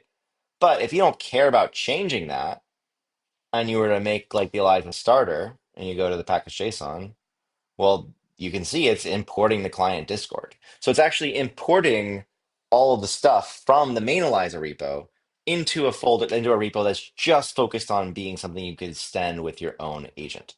So you'd probably start here, make your custom plugin, but you're also probably going to want some of the plugins that we already created or the community created. You might want the Twitter plugin, you might want the Bootstrap plugin. And so this just allows you to work in a more lightweight way without having to uh, deal with all of the craziness of the main repo because you probably just want to like take this and customize it. And then you don't have to fork the main repo. You're just forking like a way, way, way smaller slice of the whole thing. I hope that kind of makes sense, right? So this is nice because it just works. There's not a lot of code in here. Um, you can't customize the plugins that already exist, and you can't edit any of these plugins from here. You're just installing them. But you can add new plugins here as long as you want, and that's actually what I'd recommend. The only reason you would really choose Eliza over Eliza Starter is, well, this is like the latest main branch of everything, and it's just like super bleeding edge. And then you might want to like actually like add new Twitter functionality directly into the client and make a pull request. You know what I mean? Or add like some first party kind of stuff to one of our plugins. But if you're just working on your own plugin and a private repo, I would really recommend just like, yeah, start with the Eliza starter. Now we should probably pull all these in and make sure this is up to date. Um, Update README. Okay, well, we can get to that. Um, and we probably also will have to take a look at what these are. Looks like mostly just README changes. We'll have to do a little bit of cleanup on that to make sure it's the latest version. And you can tell it's not the latest version because it's like on V0.14 and we just released V0.15. So there might be some version lag. But generally, this should be building on a stable build, and you just don't have to worry about a lot of the problems that people had like 2 weeks ago, where like everything is changing like crazy and the versioning is just going nuts. So the Eliza starter is like, I know this repo works with these versions, and I know that you could probably fork it and hack your own plugins on top. And if you want to, you could then put those plugins back into the main core and submit them as a pull request, or or whatever you kind of want. I hope that makes sense. So, kind of zooming back, see where were we? What did you do? We have our agent. Our agent has the hello world action. I don't like that as much. It's kind of gross. I liked our dev school plugin thing. Like we don't actually need this whole plugin here. Get rid of that. Back to where we were, undo, undo. And now you can see we just have that dev school plugin again. And then we go and look at the dev school plugin. We can see, okay, um, source code's here for hello world. Let's try current news. I think it's a little harder, right? And I made this at the beginning. We never even tested this. Um, so current news action. Let's go register it in the plugin. You can see we only have this one action. So we'll add this other action and we'll import it, right? And now it's going to load both those actions. And if I'm just going to kill this and just restart it. I expected that I'd see, what I don't think would happen unless I restarted is that the new action would be registered on the runtime. Because even though it updated the dependencies, it didn't necessarily update my running state of my agent. And I know that because I didn't see these initializations happening again. So um, basically, I had to restart in order to register this action that I had just added, right? But you can see it's there. Current news is there. Great. Um, Now let's go to our client again and we'll say, hey Snoop, can you check the news and get me all the current news for AI 16Z? And we'll see what happens. Um, it's having some issue where it's calling it inside of the response. We'll have to clean that up. It's just like not, you can see how it's doing that. No, I need you, I have to fix that, make sure that's right. You need to respond with action current news. Okay, cool. Oh yeah, well, my bad, nephew. Here's current news. Cool. The current news for the search from AI16Z is something I can't read. It looks like Korean. I could be wrong, but pretty sure it's Korean. And then AI16Z a lot. And Gort continues token supply to AI16Z to drive AI enhanced engagement. Okay, cool. Gort's on it. obviously doing some marketing. Um, Lots of interesting stuff. DAOs have fun, meme fun. See market caps tank with AI16Z dropping 80% the last time. Well, that's a little old, I think. I love when they're like, it dropped 80%. Like, yeah, that was, dude, that was last week. This is meme coins. Come on. And you can just see it's like pulling some of the most recent data, right? So cool, that's pretty good. I'm gonna be like, okay, cool, awesome, man. What's your take? What's your take on AI16Z? Um, Now I should point something out. This message here is actually not going to be memorized by the agent because I didn't save it. I didn't save it. Um, I want to. I want to save this as like a memory because now if it pulls it in and I'm like, what's your take on X16Z? It actually doesn't have this in its memory, weirdly enough. We have to make sure that we save that. Um, cool. So, um, let's see. Let's just add that thing. So we go to current news and we're like, okay, we've got the current news. We we have a search. Oh, this is terrible. We should actually extract the search term, right? So we got a couple things we should do here. We definitely want uh to do one, extract the search term from the message, right? And then current news. Um, and then two, we want to response text. We're gonna say const response text equals. Cool. Now we got to save this as a memory. And the idea of saving it as a memory is that will like store it into its conversational memory and history, and it will then not just be posting this, but it'll actually have this in its ongoing conversation memory, right? Cool. So how do we do that? We're going to say const new memory equals. That's not going to work. We'll give it a memory type. And so what does a new memory need? Well, a memory is like memories and messages are pretty unified in our system. And they have it's something that I've struggled with for years. I'm like, do we how like the abstraction of what's being passed around and the abstraction of what's being saved are basically the same. Like what's being saved in the database is well, it's definitely like the message has an ID. Some user sent it. The agent that received it could actually be the user. The user and the agent could be the same, but oftentimes they're not. The messenger memory was created at a certain time. This is the actual content of that. Um, we might have an embedding, which is the large language model will like decide that this paragraph or sentence is somewhere in the latent space of the model and generate an embedding for it. And we can then measure the distance to other embeddings and other sentences. There's a room ID.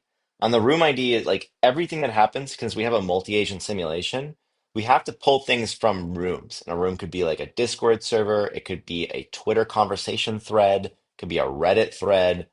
It could be a 3D room, right? But the idea is that these are where the messages happen, okay? And everything in our system has to have a room ID. And that's what kind of ties a conversation together. We'll also check if the memory is unique.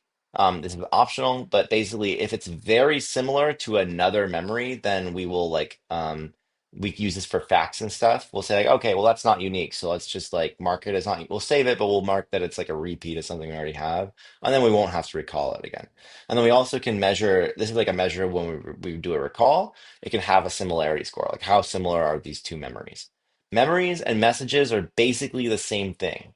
If we get a message and we want to store it, it's like it's got this interface, and you can see it represents a stored memory slash message. And that's just like a fact of how this thing works, right? Um, so we have to create a memory. And that memory has to, well, what does it have to have? It has to, let's just pull this off the side real quick. Index.dts, sure. It's going to have a user ID, which is the in this case, the memory is going to be the agent ID for sure, because the agent is the one responding. The agent is also the agent ID. The room ID is the room that the message that it was passed down came from, because we'll just be adding to that room. The content is going to be the text that we're responding with, right? The action was already called, um, in the last message. So we don't necessarily have to indicate what I gotta think about how this would work. Yeah, we don't actually necessarily have to indicate what this is, but we could say like action, current news, response if we want, and that would get stored. And then let's see, we'll say, okay, well, what's it missing? Well, the callback is not going to respond with, it doesn't care about the whole memory. It just cares about the new memory dot content. So callback is going to return this content object. And this is actually, we don't have to cast it, but just so you know, we have this content type. And content type can return have text, an action, a source it came from, a URL in reply to some attachment data, and then anything else you kind of want to add.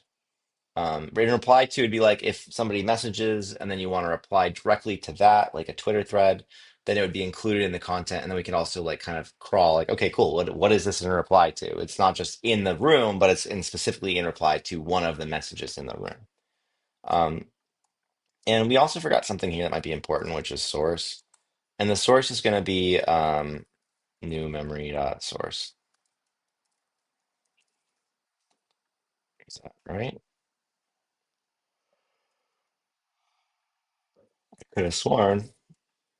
Oh, sorry. This goes in content. And then new memory dot content dot source. Oops, message dot content dot source. I'll just do that just in case. And that way, this the source that it's coming from, like, oh, this is a Discord message, is included in the content. Um, we're still working on the source stuff. This might just become part of memory at some point for our message bus. But for now, just so you know, this is like, okay, we've created a memory.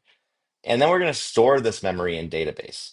The reason we want to do this is so now it's like in the agent's memory forever because we just responded with stuff, but there's nothing telling it to like remember it and put it in the agent's memory. It when a message comes in, it automatically does that for the incoming message. It's part of it.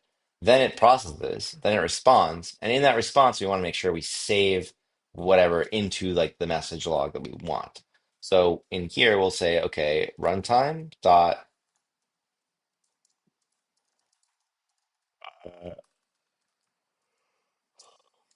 which manager is it? It's gonna be message manager dot create memory, new memory.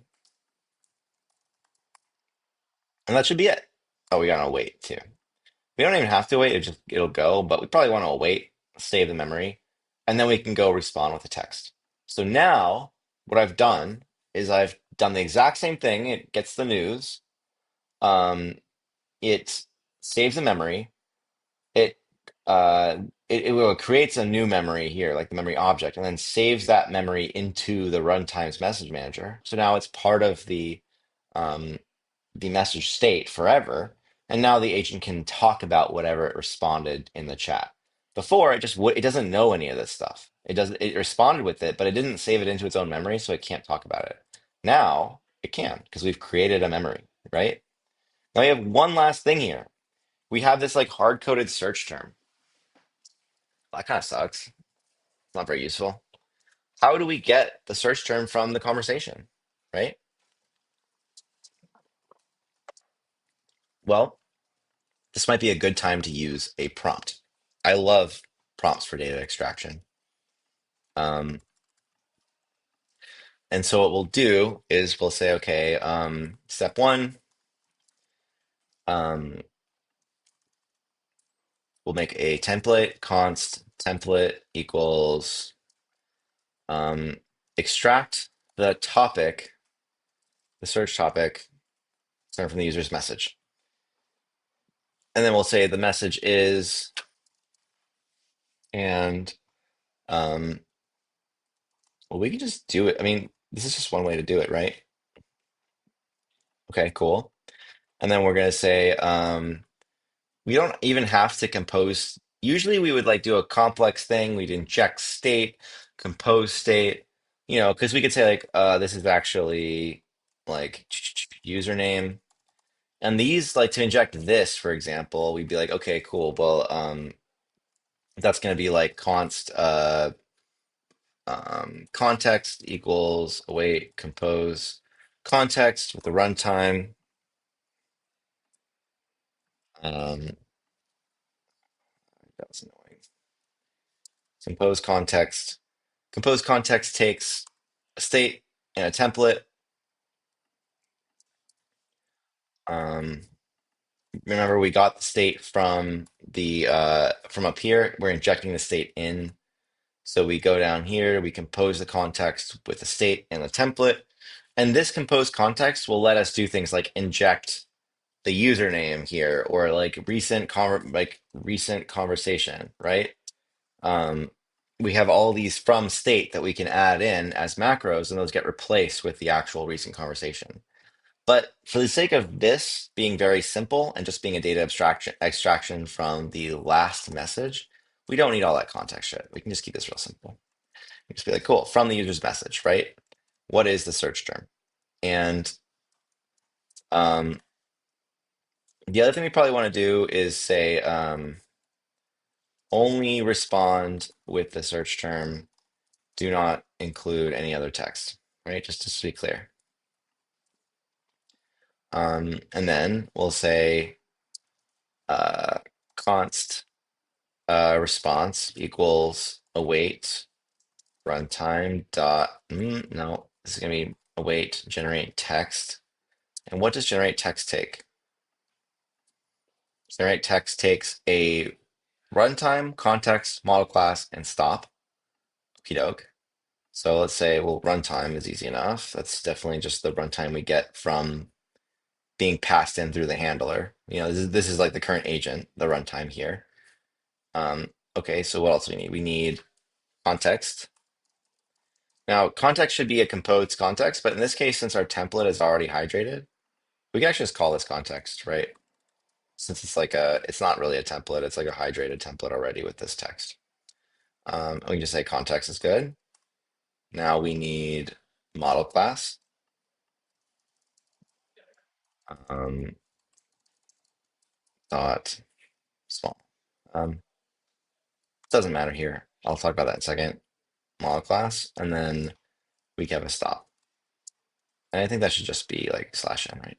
So the model class is like every completion provider is going to have a small, medium, and large model class. For llama, that would be like the 8 billion, 70 billion, and 405 billion, right? You might want to use a medium for some stuff. A lot of summarization, you're probably fine just with a small. For everything like, should I respond to this message? We definitely want to use a small because we don't want to use a big model every single time someone sends a message. It's also a lot faster, right? So this whole process can happen a lot faster. So we get the response.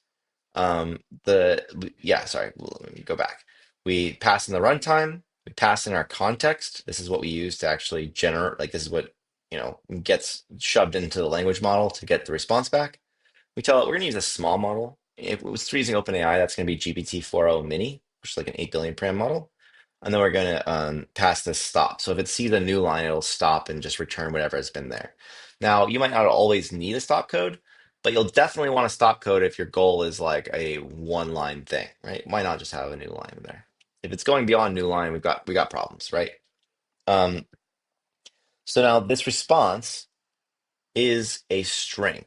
You can see generate text responds with a promise of a string. And we're awaiting the promise, which means we get a string back. So instead of search term, well, we can actually just say const search term equals generate text. And this should almost certainly just work all the time. We generate the text, which just gives us right back the search term. We shove that into here, and now we're in business. We have an extraction. We generate, we get the response back. Cool. So go here. Hey, Snoop. What's good, man?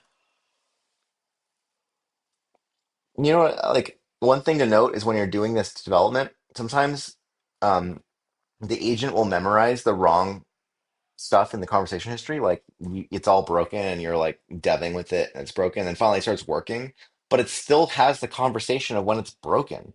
So it's going to repeat the behavior it was behaving doing before, even if you fixed it, which can be a little confusing. So typically when you're developing, you'll have like a dev DB and you'll just like delete the dev DB. And just for like my own sanity, I'm going to go into the character, Snoop. I'm going to delete all the knowledge because I don't want to have to like go scan this all in again. Then it doesn't have to like add to the RAG database. Then I'm going to go into agent, delete the DB again, and then I'm going to just run this character again from scratch. Um, that way I just don't have to like I'm dealing with the fact that like I already had some pretty bad junk in the context where I was like messing with it and it wasn't working. So hopefully now I just don't have to deal with that, right? Cool. So I'm gonna just reset. Everything is reset and be like, hey Snoop, what's the latest on Trump? Can you check the news, the current news? Maybe it'll work. Did you do? Gets the thing. Now you can see that it ran. The current is the current news for the search term latest news on Trump is removed. Um,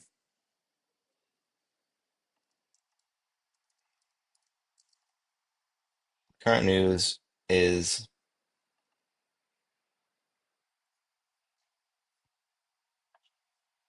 not really sure why I said remove. That's really weird. Right? Oh, I guess that like it's just saying is, and then you can see it has some removed thing that was removed. And then the next one is vape the vote. Every state voting on legal weed today.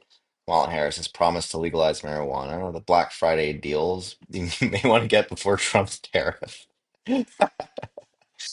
Chaos in the world. Um, cool. So, and then we go back here and you can be like, oh, wow, cool. Like he pulled all his stuff, right? Look at that. Look at all that stuff. Okay, cool. Awesome. Can you give me a rundown of all that in your own voice?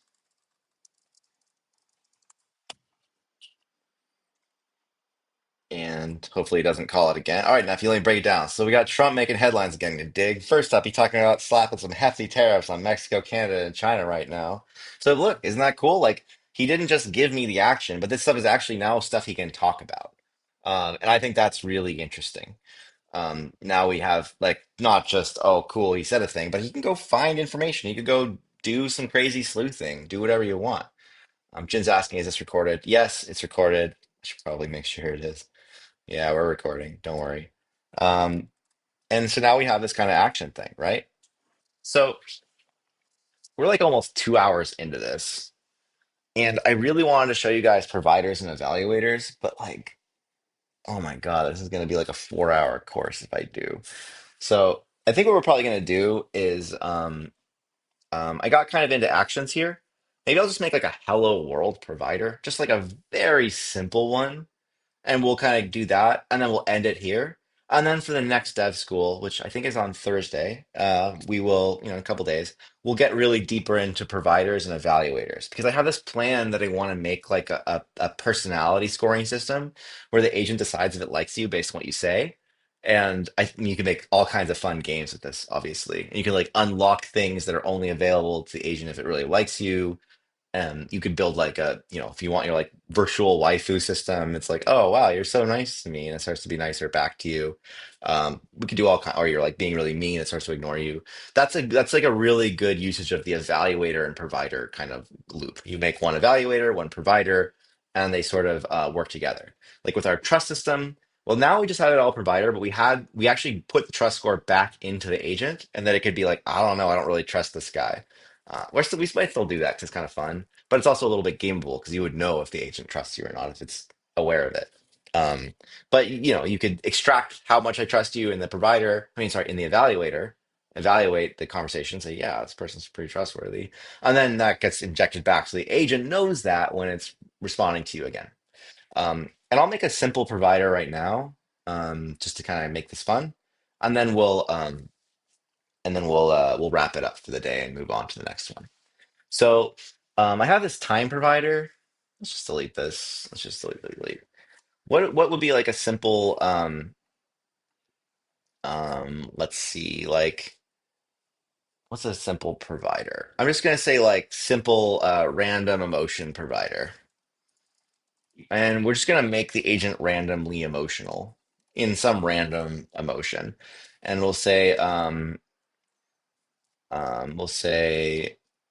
make a list of emotions with a string description of the agent feeling each emotion as a key value store. randomly choose one of the keys and return the value. Programming. I ain't writing all that. You kidding me? Cool. So we got a bunch of emotions. And I think I'm is fine, but what we probably want here is we're gonna delete this. I'm just gonna delete that. And I'm gonna say runtime dot character dot name is, and then we'll just kind of if you don't have cursor, you're just not even living. You don't even know. It's so fucking goated. I mean, I would just, like stop programming if I didn't have cursor at this point. I just don't. I'm not gonna type all that out. Um, cool. So now I have the character's name is blah blah blah. And then we have the emotion keys. We randomly pick one, and then we just get the value and we return it. That's pretty much the whole thing. So now let's same like the action. We have to go to the plugin, index.ts. We're gonna add providers, random emotion provider. We'll import it magically with cursor. And now we've already rebuilt. Everything here is rebuilt. I'm pretty sure that the characters, you can see that like the actions that read are not doing what we want. So we're just gonna, I mean, it hasn't registered that yet, so I do have to restart the dev. Because the agent doesn't like the actual agent runtime didn't have this registered. Even though we've updated the plugin, we'd still have to restart to kind of restart the agent itself. And now I can go into here and I can say um, actions, but I don't know if it's actually listing all of the emotion. It's not listing all the, it's only listing the action names, I think. It's not showing us the providers, but that's okay. I'm pretty sure it registered. And so now we have this random emotion provider, and then we go into our agent, and we can see we have our plugins, and our dev school plugin actually loads that provider. I mean, yeah, that's just part of the dev school plugin. So this should just freaking work, right? And I'd be like, yo, man, how are you feeling right now? Could you describe your emotion? And it goes through and does the thing. Right now, I'm feeling like a fresh bag of cookies coming out of the oven. Okay, but I want to like know. I want to know what isn't. That's fine. Well, so this will kind of bring me to the last part. How can I actually see what's in the freaking context? How do I know what is going into the model at all? And I think that a lot of people like this will probably both kill a lot of the magic for you and also explain a lot of what's going on for you. And I'm just going to add like one console log, and I think this will make everything a lot more straightforward. So I would like this is actually all being stored in your database, and we will have a memory viewer and context viewer, and you'll be able to see all of the old calls and everything you did your agent has done. We just don't have like a great way of surfacing that right now. Typically, if I'm doing like a Postgres project, I'm just like viewing it with a Postgres viewer. But we will make like a nice platform interface for that. But in the meantime, if you want to like see what's going on, you should know that you can just like go throw console logs and stuff and see, and it will probably help you a lot. So for like generation, we have this generate function, generate text. I hope it's a function, generate text. Let's just make it like that. Generate text. Yeah, where are you? I don't know why I didn't find this weird. So this generate text function is actually the generate text and all the generate objects and generate booleans and responses should respond whatever. All of it wraps down to this, and this generate text is the place that calls the generation of text models. The only place. Everything else talks down to this function. This is the one function in the entire app. So okay, I'm actually going to call OpenAI or whatever, which is nice because if we wanted to, we can actually see what the context is. So you can see it's generating text with options. Um, good, blah, blah, blah. So it shows you the selected model, trimming text if it has to. And what we want is we want to print the context. You can see that the context comes in. If there's no context, it's empty. So we're just going to add a console.log here. The context is, and we'll add another one. log it. I think that it probably wants these, just as all the other ones are. And now, what you do, be like, yo dog, scroll this up, it's gonna get big. That was underwhelming as hell. Let's just try that again. Let me rerun that. Not sure it did what I wanted it to do. Maybe run dev again. It's also possible that the core is not updating on watch. So good. A lot of builds. And now we go back here and we're like, yo, man, how you feeling?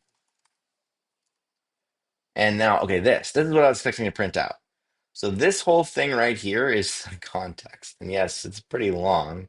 And you can see, oh, there's something I don't like in there. Whatever, we'll fix that later. It's double printing action examples is kind of annoying.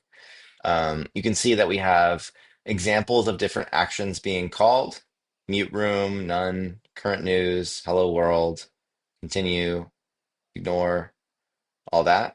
And you know what's interesting is that like this is definitely causing it to hallucinate a little bit. We'll have to work on that because it's just calling the current news. It's not um, calling the showing how the action works. That's fine.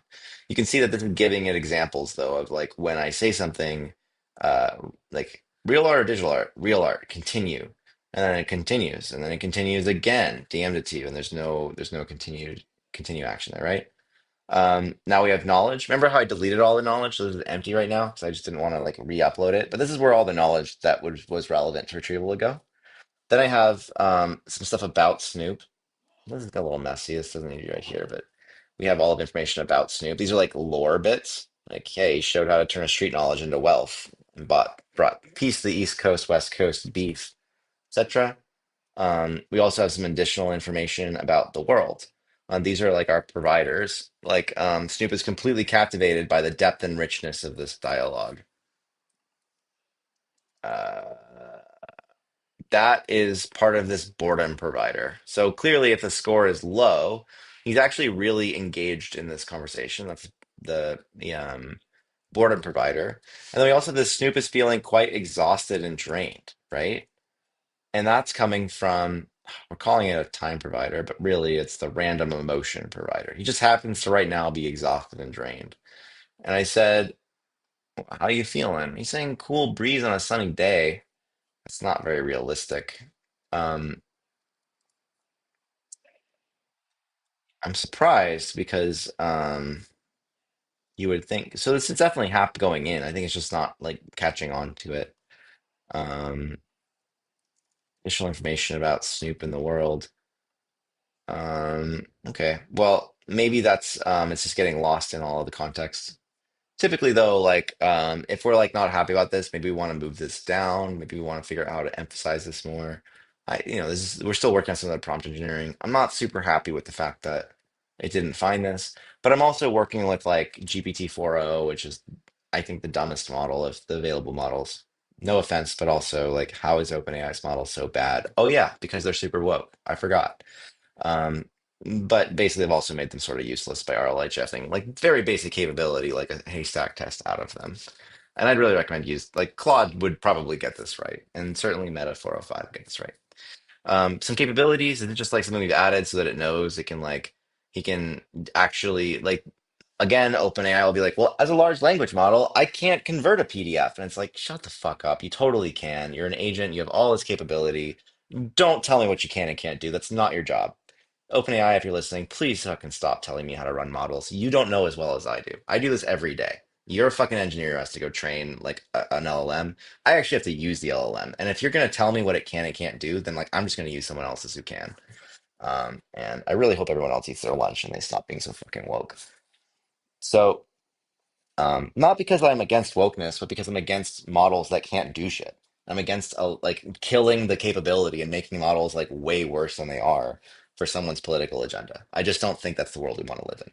Sorry to inject my politics into it, but It literally comes out like the model is dumb. It's really frustrating. So we've got like a lot of message directions. You can see that we have all these things, and he can like this is telling him how to talk. This is very impacting, but maybe a little bit too much going on here. Then we have our conversation messages. You can see we've actually got our previous conversation.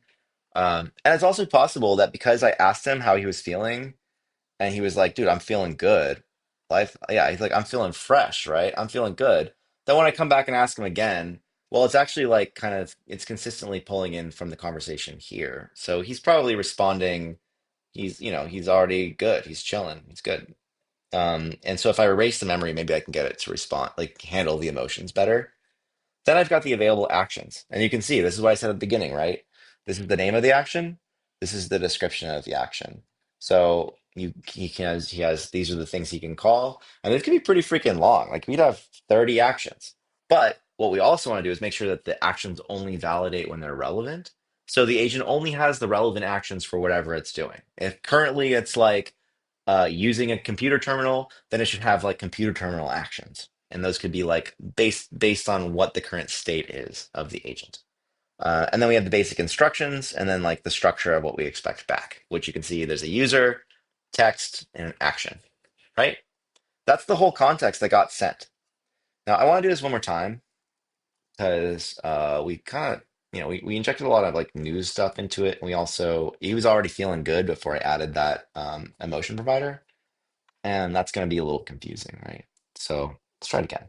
Just one more time.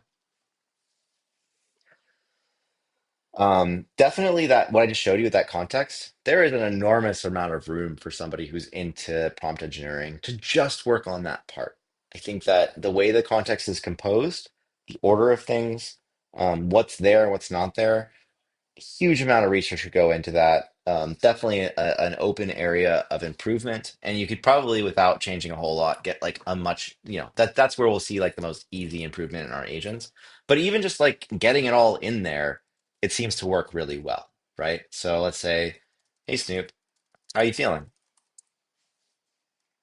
And we'll see this time the context is a little bit shorter, not much though. It's still got a lot.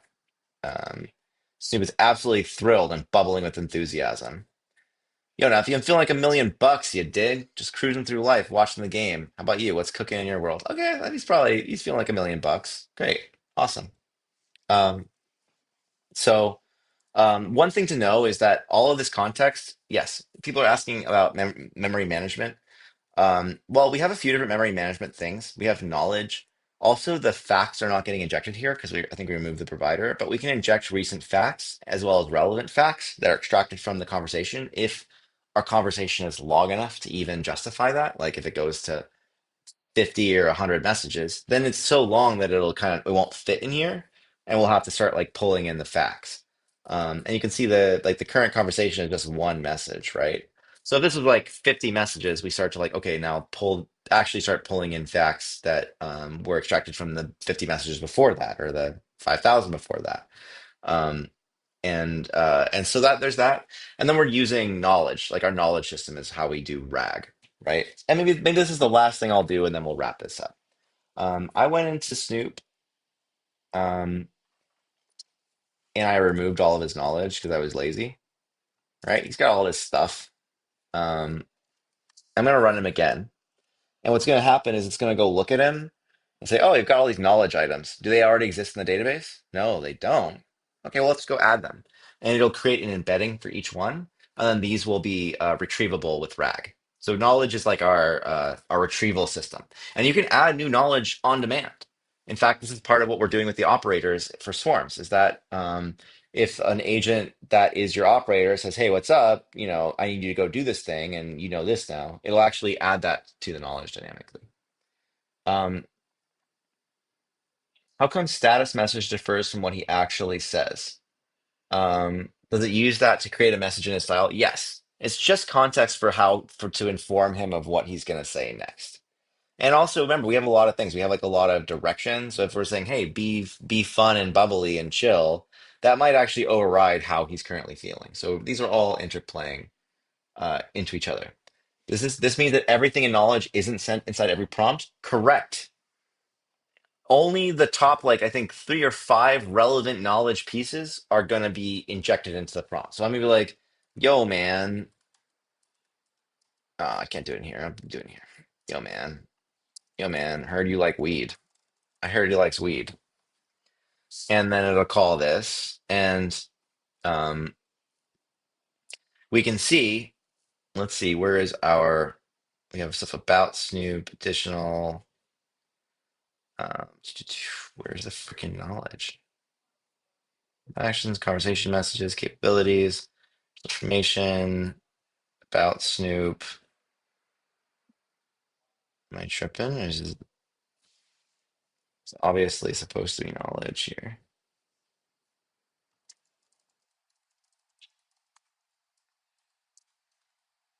There we go. Um,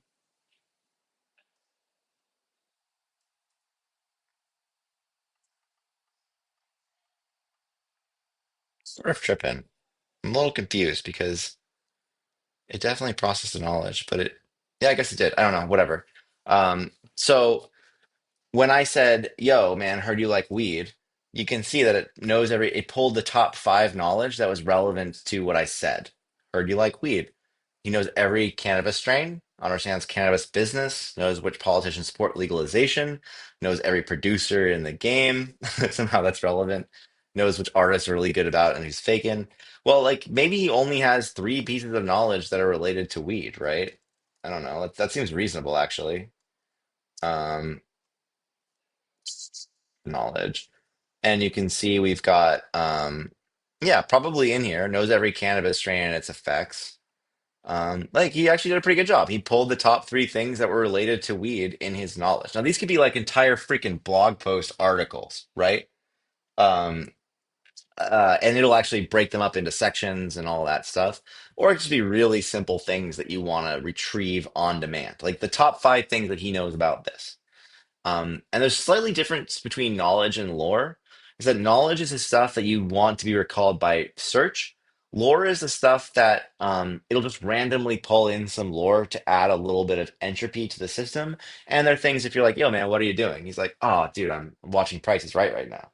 And it's because like, well, there's some lore that he really likes Price is Right. So the lore is not consistently in the context. It's to add entropy and add flavor. The knowledge, it pulls the most relevant pieces out of context. And then the bio, it composes five of these. So if I only had five, it'll randomize the order of them into a bio, like one piece of bio. So I'm going to answer some questions. Uh, how come the status message differs from what he actually says? Lourdes Auto asked. Yeah, because he's just using that to inform his response. It doesn't actually get injected. It's just part of the context window he sees to respond. Um, what was the area that you mentioned earlier that had a lot of work that could be done in terms of PE, in terms of prompt engineering?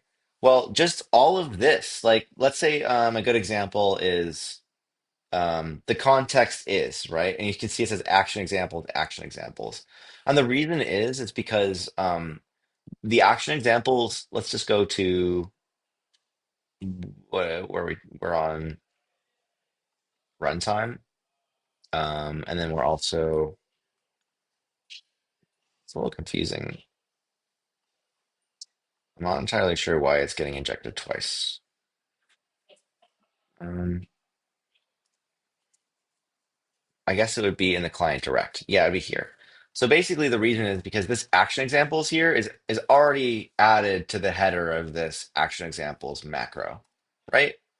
Um, this action examples are for reference only. Do not use the information in your response. Um, you know, like to understand how actions work. And these little things, like just changing that, right? I don't know, that could massively change how accurate the responses are. Um, we have this like capabilities. Um, yeah, I mean, that's cool. You might want like a capabilities provider. Like this should probably just be like capabilities, and then we could like dynamically inject what those capabilities are instead of just like writing them into the prompt. But if you think about like what a lot of prompt engineering is, it's like which order do these things go in? Why are they formatted this way? Should we have the providers be lower? Should we have the actions be above recent messages, that might be totally reasonable, right? And then also, if we look at the prompt, well, like you can see how these are calling with this like this parentheses. So this is actually telling it to respond with messages that have these in the parentheses as their response, and that probably is messing it up, and that's why it's saying continue right here, right? It's not calling the continue action. It's actually just shoving continue in. And so that's probably a bug I got to fix. But just so you know, like that's the opportunity where like prompt engineering could really fix this. Um, Task, generate actions and dialogue for the character. I don't even know if we need that. We already know what the we certainly don't need that there, right? We probably would be like, okay, about attachments, capabilities, and then task, generate dialogue and actions for the character, um, right? Something like that. And so then we've just kind of consolidated. And now it's just like doing that. Like people are working on this. This is something we're cleaning up. But if you're like a looking to make a lot of impact and you're struggling with your agent not exactly responding the way you want to, I think looking at these prompts and how to edit that is going to be really important. You'll also see that these prompts are basically the same between like the Discord and Telegram and stuff like that. We're actually going to consolidate a lot of this down. We have this new message bus thing coming, so like it'll just be able to respond with dialogue or posts or whatever and be fairly unified. There's a lot of copy and paste right now. But just so you know, like if you're prompt engineering for the direct clients, you'd be like, okay, cool, modify this. Hey, I actually also want to change the Discord client, so maybe I'll do the same thing. Just go down here and get rid of this action. No, include an action if appropriate. You'll notice that the Discord is actually favoring actions the freaking more than our message handler template. So we'll go in here and we'll say, okay, cool, cool. Include an action if appropriate. And then we have action names, which are all the action names. We could say action names. Um, and then do not include the action name in the text with parentheses. This should be the action value, right? Whatever. And maybe I'm just doing that because I'm seeing it mess up and I'm like, okay, cool. So that's the prompt engineering aspect that I think a lot could be done with. I have another question. I have a question regarding the folder to knowledge script and the character file repo. Can you explain what chunks mean in this context? It does not work for me right now when converting to a PDF. Yeah, so I think that script needs work. We're gonna actually merge all that stuff into the main repo as like scripts that do the things we want them to do. I got that. That was built in the character file a while ago. If it's not working, it's probably some kind of silly issue. Not really sure. Um, but we'll be working on a better knowledge extraction tool in the near future. And if you did like run that through any other knowledge extraction tool, there's many available on the internet, and it just gave you an array, we could like paste that in as knowledge. Um, the knowledge will is broken up into, I think the other thing is that now we're doing all of the fragmentation manage like the fragment management in here. So you give it a list of strings. Each of those strings could be like a Mark Andreessen blog post. Then it would go fragment that out into, I mean, go break it up into fragments. Each one is about a paragraph or two. And the reason is because when we generate the embeddings of some text, like, whatever, like it would just turn the embedding of that text, which is pretty good for searching. If you have a paper, like let's say you have a Mark Andreessen article about everything that's happening in AI agents, and he starts talking about Eliza, and you're like, "Hey, tell me what's going on with the Eliza thing," then it would it would actually find that section to be the most relevant over out of the whole document, and it would return that section, but pointing back to the document. So you'd be like, "Oh, well, that's that from," and that way you could search and retrieve sections of documents instead of whole documents because each section has its own embedding. And so we call that section is a fragment. Fragments make up a document. The way you do document search is that you search for the most relevant fragments or the document that has the most relevant fragments, and you can return either of those fragments as sections or the entire document, but you're using that fragment as your relevance marker, right? So I could have, I don't know. Yeah, I could generate an embedding of the entire blog post, but it might be missing a lot of the nuance as opposed to generating embeddings for like the five different sections of the blog post. So I hope that kind of explains things. This is just generally retrieval augmented generation stuff. It's called RAG. It's very popular. There's many RAG libraries. You can go look and see how RAG works. And a big part of that is just like breaking documents up and embedding each part. Um, so CoinWitch asks, so the piece that it includes in the prompt will be a chunk of the article rather than the whole thing in a really big article. Yes, it can include a link back to the original document. And I think that we're still working out like how exactly it'll be able to recall the original document. But definitely it'll retrieve the relevant sections and put those in the knowledge. The next thing we want to do is say, oh, this is extracted from this. And you're like, oh, great. Well, can you give me that whole document? And I don't think we have that set up yet, but we do have that set up with attachments where it has like a kind of the summary of the attachment, and then it can recall the full attachment if you ask it. So we'll figure that out. That's kind of a near term thing we have to solve with RAG is like drilling down into documents. Um, and then you mentioned that the knowledge goes into the embedding. Is that by default in the A16Z model or something you need to set up? No, by default, any knowledge item is going to have an embedding generated for it, and then it's going to go into the knowledge database with that embedding, and it will be automatically retrieved. Potentially, we'll make this a plugin in the future because I can imagine a lot of people don't need it, but it's also kind of harmless if you don't have any knowledge. So it just kind of runs, and if you don't include any knowledge, it's just there. Um, let's see. Um, Jen is linking megaparse. Yeah, probably. Like, I think you could definitely create like use megaparse to generate the knowledge array, and then we could use that for retrieval. Why wouldn't you include knowledge? Because you just don't have any, or you don't want to, or like you don't need it for a certain kind of agent. Like imagine your agent's job is to route emails, right? And it's got like five people it can route the emails to based on what the email is. It's just like it's an assistant that it takes the hello at yourcompany.com and it sends the emails to the people it thinks are relevant. You might want knowledge for that, but you could probably just get by with like a freaking system prompt, right? Like route to this person if this or that person if that. I don't think you need knowledge in that case. And so for a lot of capability agents, it might not be necessary.